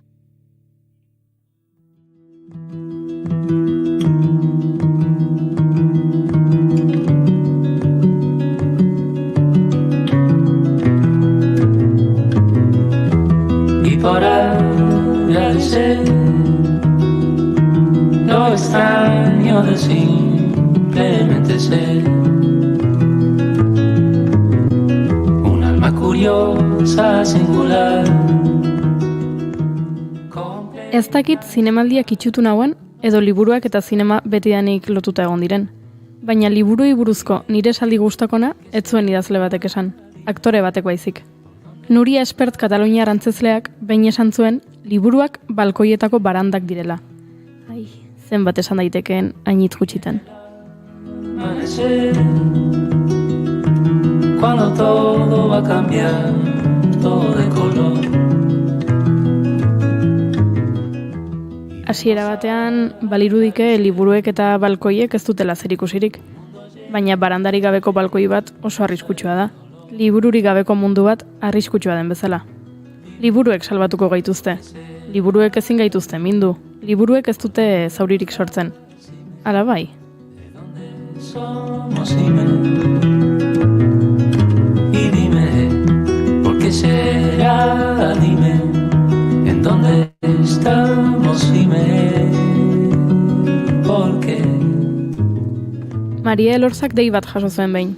Amak deitu zion. Esateko istripu bat izan zuela, liburuak erori zitzaizkiola eta ospitalean zegoela. Hortik abiatuta, abia puntu xelebra dirudien arren, Elorzak dokumental bat egin du. Eta horren inguruan aritzeko gonbidatu dugu gorera. Arratsaldeon, Maria. Arratsaldeon. Hasteko, zer modu zinemaldia? Zerbait ikusteko aukera izan duzu? Ba, erantzuna penagarria den arren, ez. Bueno, eta irakurtzeko? Ere ez. Eta are gutxiago. Lasai, ez zara elkarrizketatu bakarra, Bai, Hemendik ohikoa da, pasa ez dira da? aktore eta zuzendari batzuk, eta batek esan digu ez duela astirik izan, ez film luze, ez film labur, ez dokumental, ez zer ez ikusteko. Eskerrak ez naizen bakarra orduan. Anekdota simple batetik 72 minutuko dokumental bat jaio da. Egun hartan bertan erabaki zenuen dokumentala egingo zenuela? Ez, noski ez. Egun hartan bertan erabaki nuen kamera hartu nahi nuela, hori bai. Gainera amak esan zidan Divina Komedia geratu zela gelaren erdian zatituta, eta bueno, irudi hori jaso behar dut, barandenak bezala, asko esaten duelako, ez? Irudi bakar horrek. Eta hortik abiatuta gauzatxoak grabatzen hasi nintzen, etxeko liburuak, nire amari elkarrizketaren bat egin nion, eta aurrerago izan zen material horiek bildu ahala konturatu nintzela zerbait sakonagoa bazegoela horratzean. Eta zure amak hasieratik begi honez ikusi zuen dokumentalarena, zen ere ama da bastante xelebrea.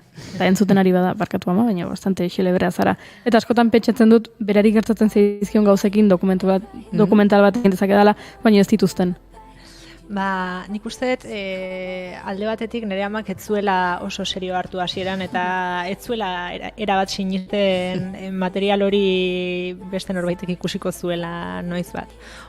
Hori alde batetik. Eta gero bestetik askotan esaten dut, dokumental honi buruz hitz egiten, protagonistek pasio bat dutenez, pasioa duten pertsona guztiek bezala euren pasioari buruz hitz egitea maite dutela. Eta amarekin pixkat hori gertatu zen, lotxa alde batera utzita, edo negia, edo beste mota batektako erreparoak, literaturari buruz hitz egitea asko animatzen duela.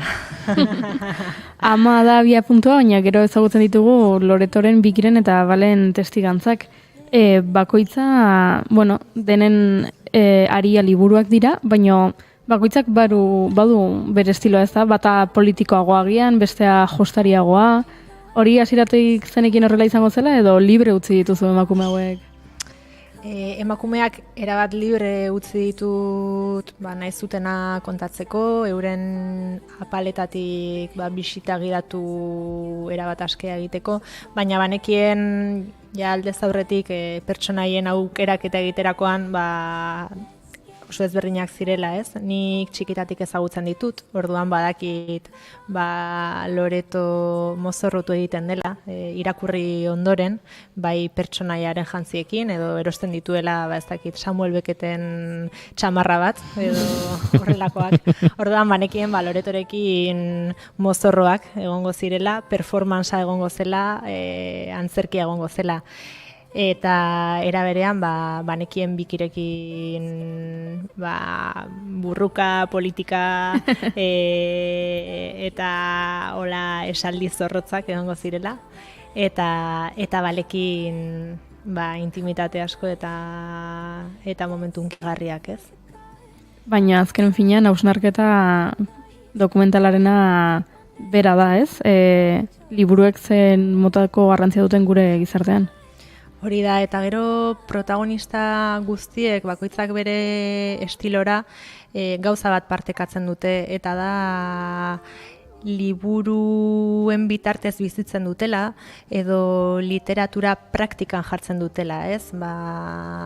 Agian Loretok performance modukoak egiten dituelako, Bikik bere bizitza praktikoan oso emakume aktiboa delako eta sinisten eta irakurtzen duena praktikan jartzen duelako, errebendikazio moduan iaia, eta Balek bere idazle kutxunekin iaia hitz egiten duelako, ez? Orduan, denek daukate literatura oso presente eta hori eta modu bizitzaren bitartez daukate hori praktikan jartzen dute, ez? Literaturak pixo handia du pelikulan, baina ez dakit ados egongo zaren pelikula literario bat, baina pelikula oso poetikoa dela. Badagoela poesiaren, tempoaren zerbait horrez, narrazioan. Bai, noski, azken finean poesia izan daiteke literatura genero bat edo, baina bada beste alorretan ere azaltzen den zerbait, ez?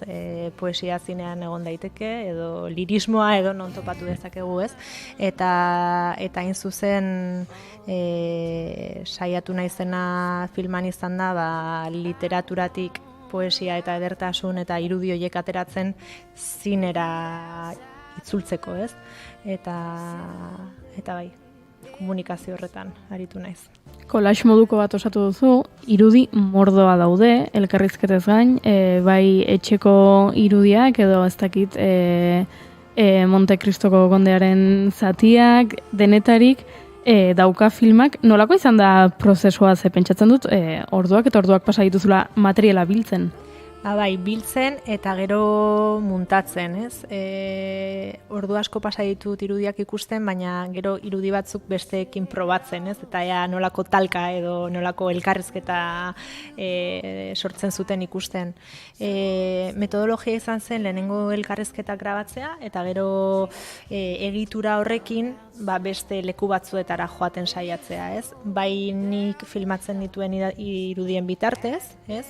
Rodaje batzuk egin ditudalako espreski pertsonaiek kontatutako istorioak edo paisaiak edo elementuak bilatzeko, eta baita artxibo irudien bitartez, berrikusi ditut nire film kutxun asko, ze askotan protagonistek euren literatur pasarte kutxunei buruz hitz egiten zidatenean, niri pelikula asko zetozkidan buruan, eta orduan pelikula asko berrikusi ditut, eta hori oso atsegina izan da, eta bestalde artxiboetara jo dut gauza askoren bila, ez? Adibidez, pasarte baterako nahi nituen erleen irudiak, hor ikusi ditut irudi antropologikoak, erleen lanketari buruz, edo ez dakit bideo zientifikoak, artxiboko irudi zarrak, filmaketa domestikoak, denetik. Eta bai, ordu asko izan dira hori biltzen eta hori lantzen, gero. Zein izan dira gehiago, bilketa edo muntaia? Agian muntaian bildutakoa berrikusi egiten. Muntaian lan asko dago. Bai, askotan esaten dut, pelikularen lanik nagusiena muntaia izan dela, baita ere pentsatzea. Uste dut horre ere gondala lanketa handi bat, baina muntai mailean ordu asko pasa ditut, eta nik egin dut muntaia, zuzendaritza lanaren parte handi bat esango nuke muntailean dagoela, errodajea nahiko xumea izan da, egon dira parte batzuk igual pelikulan grabatuta edo pixkat bereziagoak, baina batez ere hori muntaketa izan da oso prozesu luzea, errodajekin solapatzen joan dena gainera, askotan igual errodatu eta muntatu egiten nuen, eta gero berriz errodatu eta berriz muntatu, eta bar. Bada dokumentalaren, ez? Generoaren doaietako bat, edo zaugarrietako bat, fikzioan ere muntaiak badu asko, eragin asko gidoiean eta prozesuan, baina esan nuke dokumentalean askotan sorkuntza berare gertatzen dela, ez? Edizioan, eta hori horrela izaki, lan honek bereziki duela edizio oso korapilatsuaren itxura, ez? Ba, bai, alaxe izan da, eta zuk diozun bezala ez bakarrik idazketa lana asko muntaiaren bitartez egiten duzu ere bai, ez? Eta paradogikoki ere bai, iaia gidoia filma montatu eta gero idatzi dut, ez? Adibidez, pelikulak ofa hots bat dauka, nere ahotsa, eta hori adibidez, ja azken fasean idatzi nuen, naiz eta aldez aurretik jakin beharko nuela ahotsa hori, eta puntu batzuetan jakin ze eduki mota egon zitekeen, baina hori izan da azken momentuko idazketa bat, ez? Ja montajea eta dena ia bukatuta. Irudi guzti horiek momentu batzuetan, ikusleak sentitu dezake batzuk ez daukatela zerikusirik besteekin, baina struktura bat badago, eta liburuak bezala atalak ditu pelikulak. Hori ere, hasierako erabakia izan zen, edo... Banekien hasieratik atalak jarriko nitula literaturarekin jolasteko, ez? Baina ez horren beste beharrezkoak zirelako, izan ere nik uste errotulo horiek kenduta ere pelikula ulertzen dela. Hala ere nik baditut, naiz eta 3 atal izan, nik baditut ola nere buru barruan bloke zehatz batzuk, azpi atal gehiago ere badaude, naiz eta markatuta ez egon izenburuekin. Eta hasieratik banekien gai asko egongo zirela pelikulan, ari batzuk beharko nituela, eta ari horiek izan daitezke sua, adibidez, lorategiak, ez? Asko hitz egiten da liburuak erretzeari buruz, edo liburutegiak lorategiak izan daitezkela. Orduan banituen hola ari moduan euskan gai eta irudi batzuk, baina baita ikusten nuen oso argi, nahi nuela ataltxo bat erlei buruz, edo ataltxo bat, ez dakit, nazien bibliokaustoari buruz, ataltxo bat sumendiei buruz, ez? Edo Herkulanoko La Villa de los Papiroseko liburutegiari buruz. Orduan banekien hori azpi ataltxo asko egongo zirela, ez nekien nola txertatuko nituen, eta atalen izenburuekin ere buelta asko eman ditut, eta gehiago egon zitezkeen, ala erabat kendu, uste dut ez litzatekela horren ezberdina izango filma. Entzuleak pentsatuko du, ze intenso jarri diren gaur bigarren kafekoak, eta ze intensoa dokumental hau, baino nik umore puntu bat ere hartu diot, ironia pixka bat badago. Hombre, noski baiet, eta gainera bi arrazoirengatik. Lehenengoa da, neri filmak egiten ondo pasatzea gustatzen zaidala.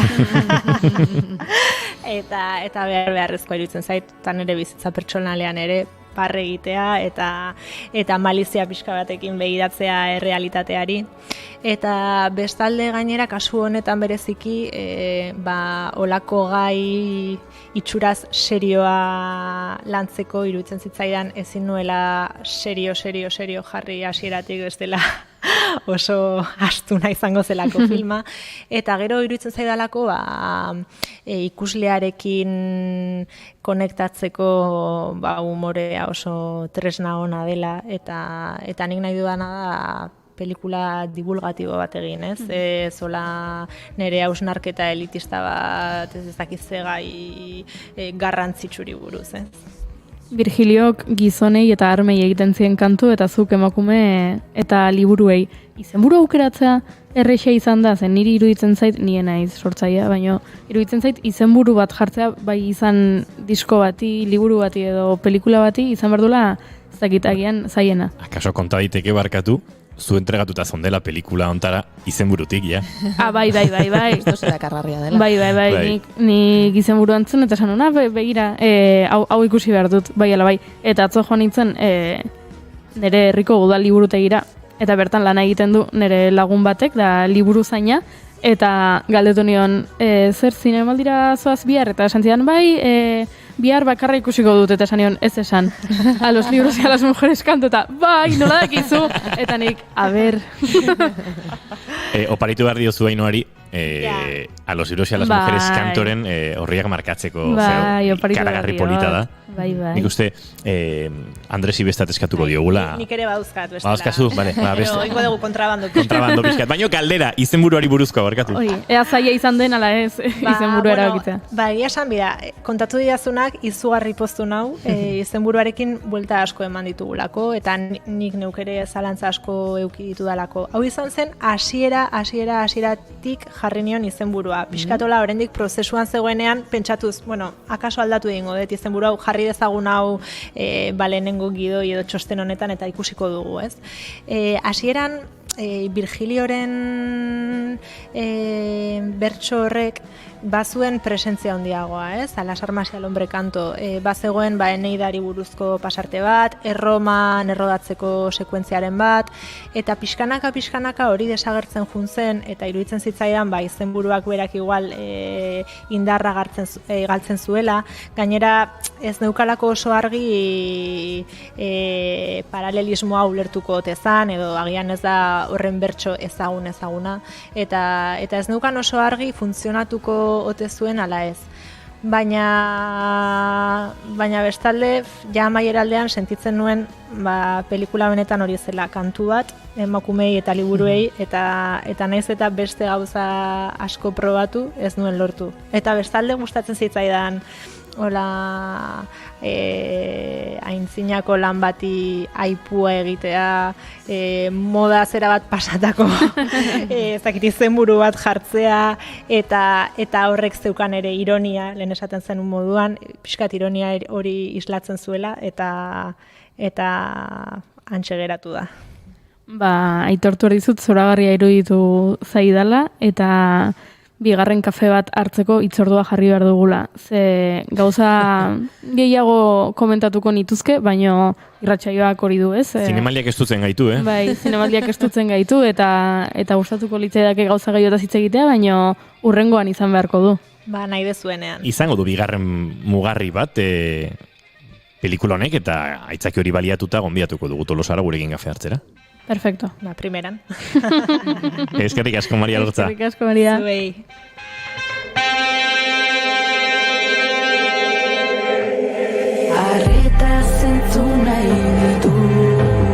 Eta guk arreta zentzuten ditugu gure gonbidatuak, baina batutan denborak ez dugu gehiagorako ematen segituan Unai Elordi hementsi izango dugu, eta poliki-poliki hurbilduko gara ja, arratsaldeko 6etara. Baina tira, geratu hor, naiz irratian zarete, bigarren kafean. Ta kontu kutxuna Arnaz bakoitzean ikasiak Zuen gezurtagiak Luzatuz jarraitzeko ariak Kontu zarren gordailu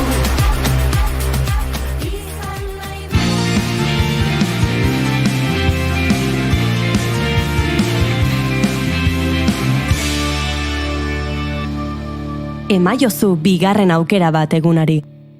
Naiz irratian, bigarren kafea.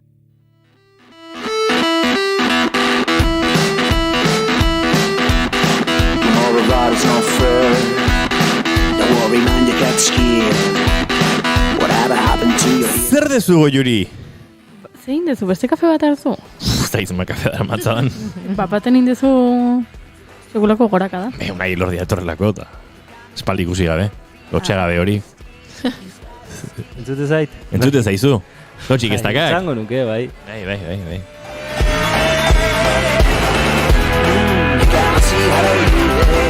Adimen artifizialarekin liatuta, konpromiso teknologiko eta lan kontukoekin liatuta, eta beste gauza batzuekin. Baina, egin dut artea guretzako, Juri. Bai. Step by step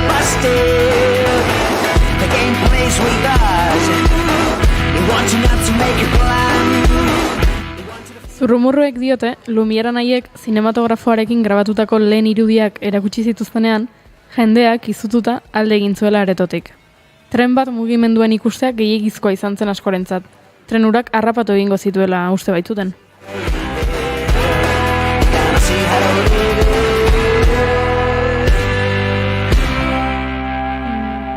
Mila 1985ko abenduaren 28 hartan Parisen egon ziren ikusle haiek 2003 urtean hain ospetsu egin zen 3D teknologia ikusiko balute, ez litzatekete aretoetatik bizirik aterako.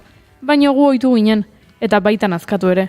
2010ko hamarkada iritsi zenerako, jendeak ez zuen gehiago ordaindu nahi 3D pelikulak ikusteko, eta zinema aretoak salbatu behar zituen teknologia hura ahaztu egin genuen.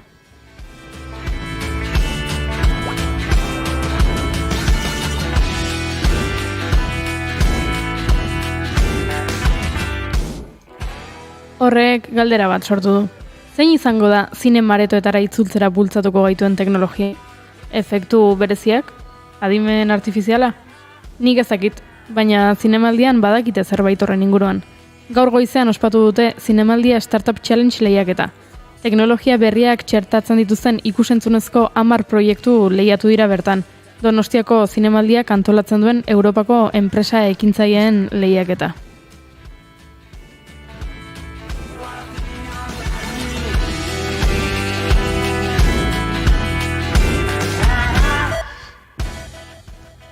Adimen artifiziala, blockchain, streaming eta VFX, SFX teknologietan oinarritu dira 10 proposamen horiek besteak beste. Beraz, badakizu zein gonbidatu dugun, ezta? Unai Elordi Hidalgo.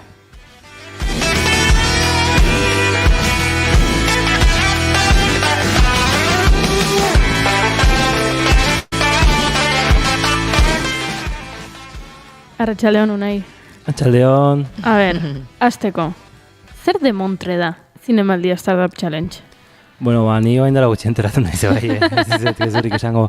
Kontua da, ikusten nahi nintzala Zinemaldiko asuntoa, ze zine mundua eta asko gustatzen zait, eta ikusi nun Zinemaldia Startup Challenge hori sortu zala, ez? Eta, nik asoziatu nuz, diala enpresa desberdinak, ikusentzunezko mundu horretan proposamenak ite zituztenak, ez? Eta orduan eukieta aukera neoteko, ze azkenen juratu horretan, challenge horretako juratu horretan, bi kontekzion, nik nola bi konteken iten ulana, neoteko aukera izan dut, eta ikusi ze esperientzia dauzkaten, eta ze inkietude dauzkaten, eta ze proposamena dauzkaten, ez? Eta orduan, nire aldetik behintzat ikusi dutena da, 3 proposamen desberdin generalean indituztela, ez?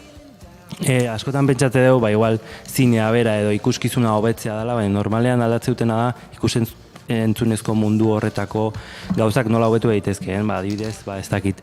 Egon dia 2 proiektu asko gustatu zaizkitenak, izenak bidatu inbaritu ze, zaiak dia irakurtzeko batzan, Pentopix eta bestia zan Quantum Brain Tech, eta Pentopix ekitezuna zan, zuk produkzio kostek beti oso garestik izate omen die filmantzako normal, ez? Eta orduan, nahi zuten azan sortu, zuk gioia idazten ari zaren bitartean, ikustean nola ikusiko zan automatikoki. Hau da, eta esplikatzen ez. Zuk idazten dezu, astentzea esplikatzen da, behin batean bazen, ez dakit horrelako baso batean bizi izan ez dakit zein, da baki zein, eta orduan zeuken beste familia bat ziala pertsona hau, eta orduan inteligentzia artifiziala erabilita, hau da, inteligentzia artifizial horrek egiten du tekstua ulertu, kontekstua ere bai, eta gai 3Dko gauzak generatzeko, bai? Eta orduan ite izuna da, eukitzea lehenengo impresio bat nola izango dan zure pelikula hori, bai? Wow. Asko simplifikatzen ari naiz errezago ulertzeko. Eta hasiera bada azkenen, ez? Baina azkenen ite izuna, hitz desberdinak hartzen ditu, eta ezakit askotan hitzein izan dueten GPT-3 teknologia honekin, azkenen interpretatzen du, ezakit berriro nahi ezuen esplikatzea, baina bueno. Si superaditu geha, Natural Language Processingen gauzak erabilita azkenen hizkuntza hori ulertarazten diozu sistema bati, eta sistema horrek irudikatzen ditu gauza desberdinak, ez? Horrelako historia txikiak iten ditu, eta horrekin jadaukezu prebisualizazioan nola ikusiko zen. Zergatik erabiltzen dira animazioak errezena hori delako. Nik uste urrengo pausoa izango zala sare generatibo adversarialekin horrelako irudiak sortzea zuk ikusi alizateko, ez? Horrek adibidez... Zaten izena da, hemen denbora batea, etortzen gehala hemen film labur baten gidoiarekin, txertatzen dugu, eta sare adversatibo hauek, kortoa Listo. Eginez, baina tira, kortoa visualizatzeko lehen zea bat aukera bat ematen digutela. Beti ongo zea limitatuta zerabiltzen nahi zean adia 3Dko gauzak, ez? Orduan, azkenen figurak eta horiek ja lehenagotik sortuta hon bar dute, behintzat eman bar diozu aukera sortzeko gaitasun hori eukitzeko, bai, estadistika da azkenean, honekin lantzen dezuna da, eta igual flipatu iten naiz, ez? Baina ideana bilatzen da, nolabait zure zerebroko imaginazioa irudikatzea. Hau da, ni irakurtzen ari naizena liburu bat, irudikatu egiten ditu personajeak deskribapenan arabera, ez? Ba, irudikapen hori nolabait grafikoki adieraztea gidoilariari. Eta hori super interesgarria ditu zait, eta auki eta aukera beraiekin hitz egiteko, eta kontatu diate, hori nola NLP bitartez hitz dituzten.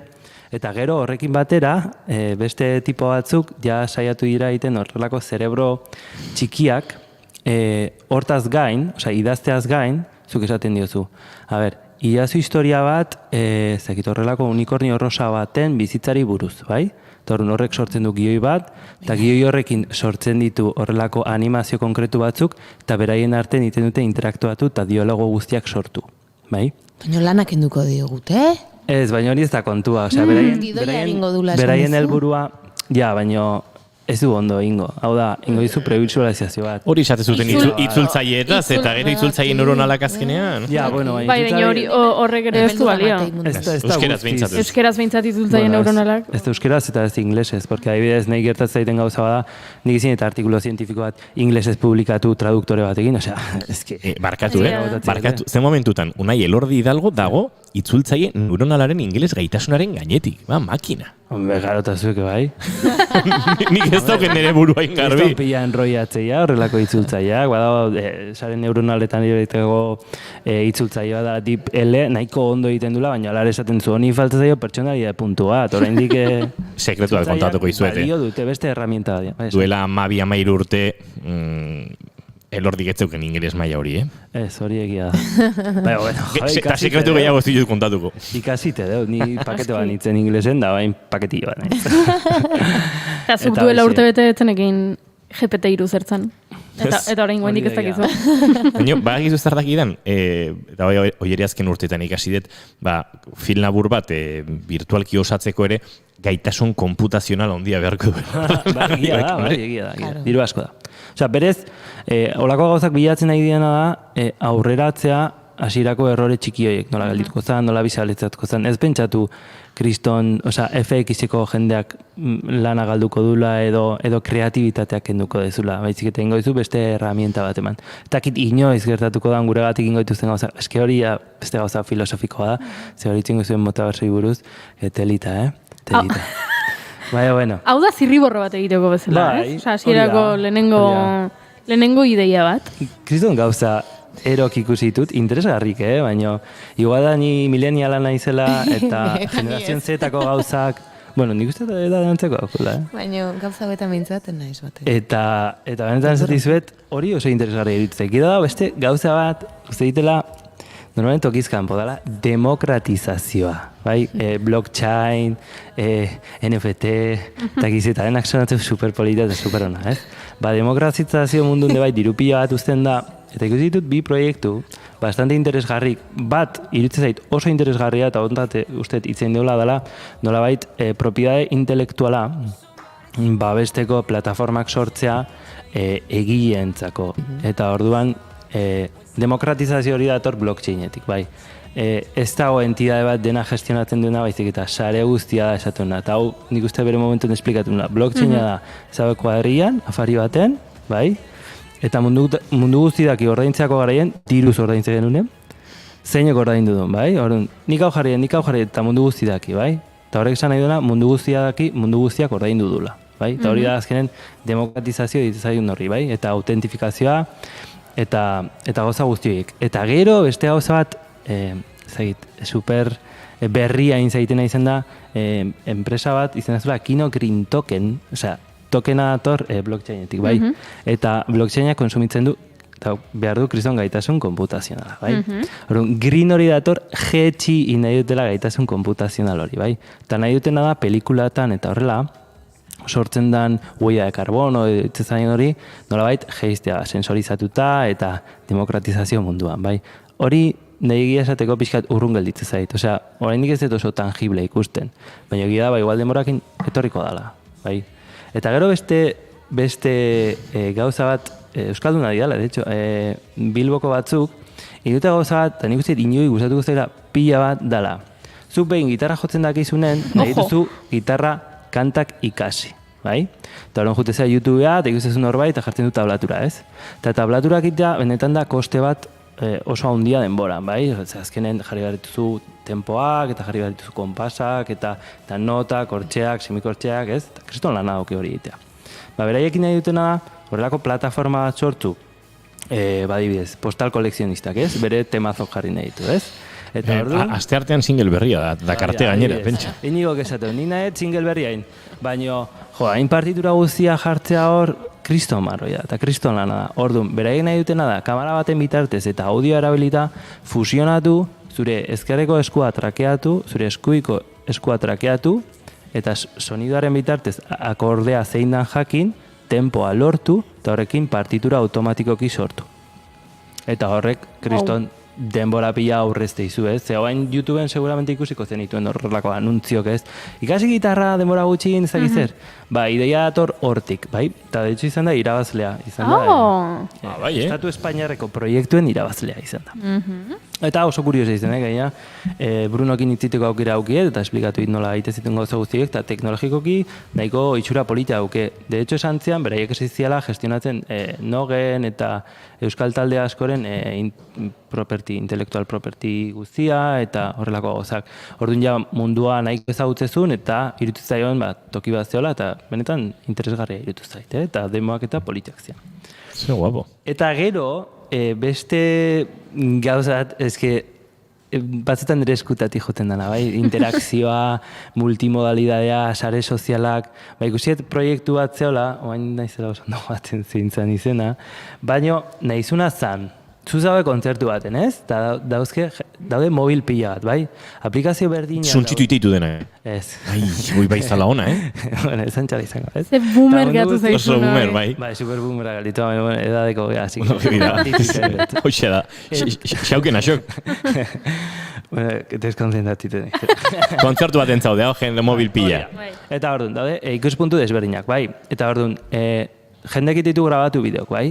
Orduan, jendeak ititu da publikatu eta sortzen du horrelako bideo oso bat autogeneratutakoa jenden ikuspuntu desberdinak erabilita eta Google generatzizkizun bezalako horrelako bideoak.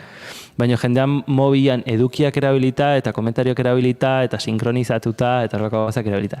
Eta hori iruditzen zait, nahi pixkat urrun gelditzen zait, porque ez diot zentu asko ikusten, baina emateunez Generazion Z eta Twitchen eta horrela ibiltzen dira jendentzako super interesgarri da horrelako gauzakitea. Barkatu momentu honetan zu Twitchen zaude, Bai, egia da. Eta oraintxe lehen planoan gainera.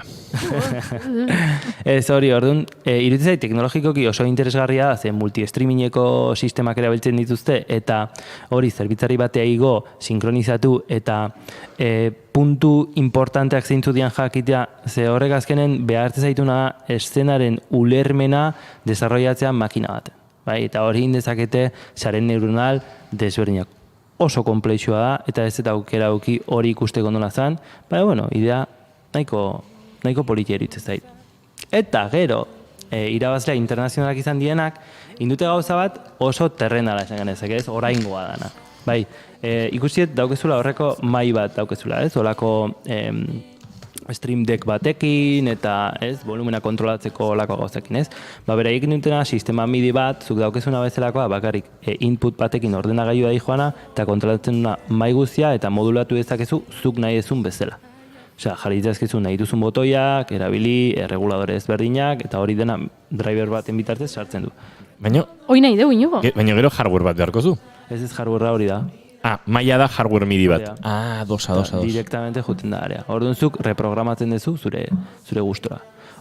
Beraiek esatetzen dena arabera, gastu oso handia zeon, pantaila ezberdina gestionatzeko, behar duzu Stream Deck bat, gero bestela mesa bat, eta output guztia kontrolatu behar dituzu. Orduan, erabiltzezun horrelako kajita txiki bat, erakutsi diguna, eta baliozun bai dientzako, bai irratirako, streamingerako, eta olako gozien. Errealizazio bideorako, eta... Eta nik uste horregatik irabazigula, benetan ikustia fizikoki ez zer da, ez? Eta, bueno, azkenen ez zifratan, ez dira oso handik, ez? Azken enpresa batentzako, 10.000 euro sustengatzeko azkenen ez da erresa, baina, bueno, laguntza polit bada, Espainiarrentzako de bai.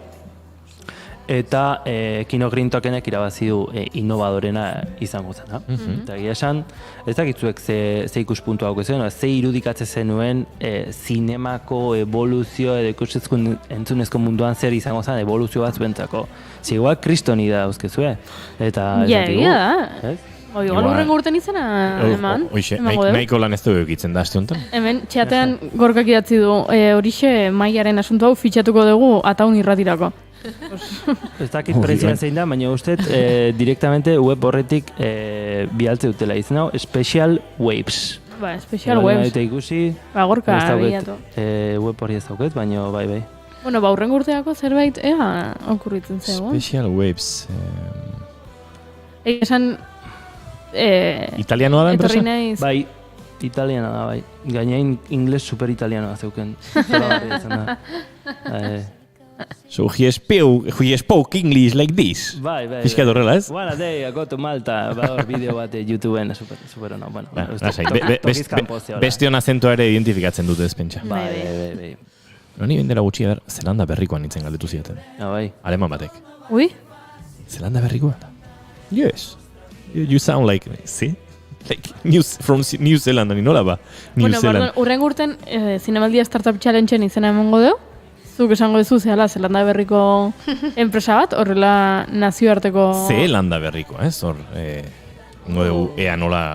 Zelanda berrikoa... Oso polita iruditzait, Zelanda berrikoa. Zelanda berrikoa zehala, eta ordu nazioarteko saria lortu dezakegu. Aizuen, nina hemen Special Waves hau ikusten, hau bigarren kaferako dator, etzi. Zika txarro guapoa, Ni gainera, botoien... Oso interesgarri entu zaite. Botoien ordena alda daiteke. Lehian, modularra da, eta jarretak zu faderrak, goiti bera, ezker eskubi, batzuk goraka. Ez du ematen horren, claro, eske goin emateo ez bai oso inteligentzia artifiziala sartzen gauza bati ez du lezertako balio. Baina eske hori oso ona da. Ja, faderrak, bueno, entzulea gulertzeko, volumena igota jisteko erabiltzen ditugun kremailera, edo botoi hauek gora eta bera egiten dutenak, horiek ez dira fisikoak. Nola esateko, bai dira fisikoak, baina ondoren konektatzen dira konektore multi... Ez dakitan magnetikoki edo, osea, nahi duzunen aldituzula. Itxura hori dauka magnetikoak direla, bai. Dauzke hola, ez dakitzen bat pinetako... forma batzuk eta hor konektatzen direla. Bai.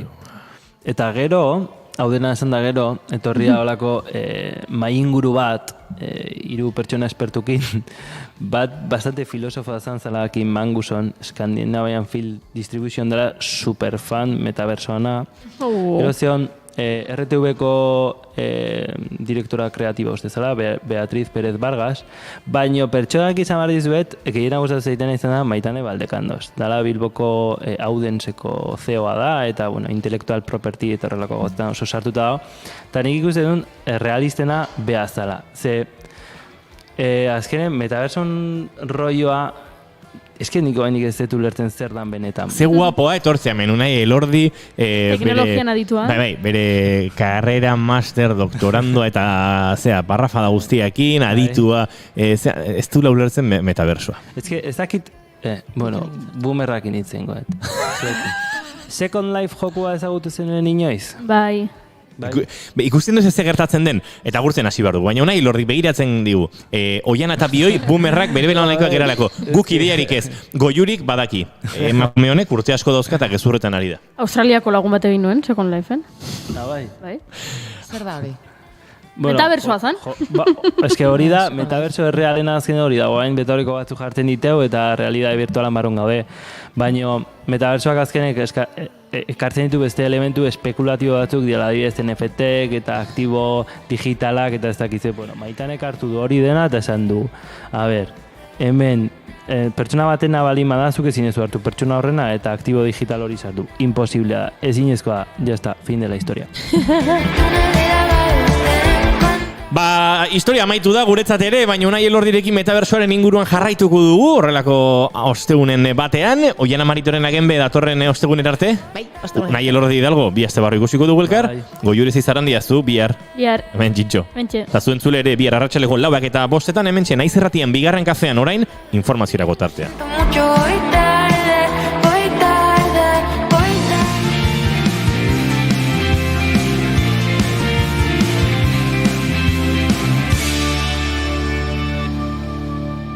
Keep calm and bigarren kafea.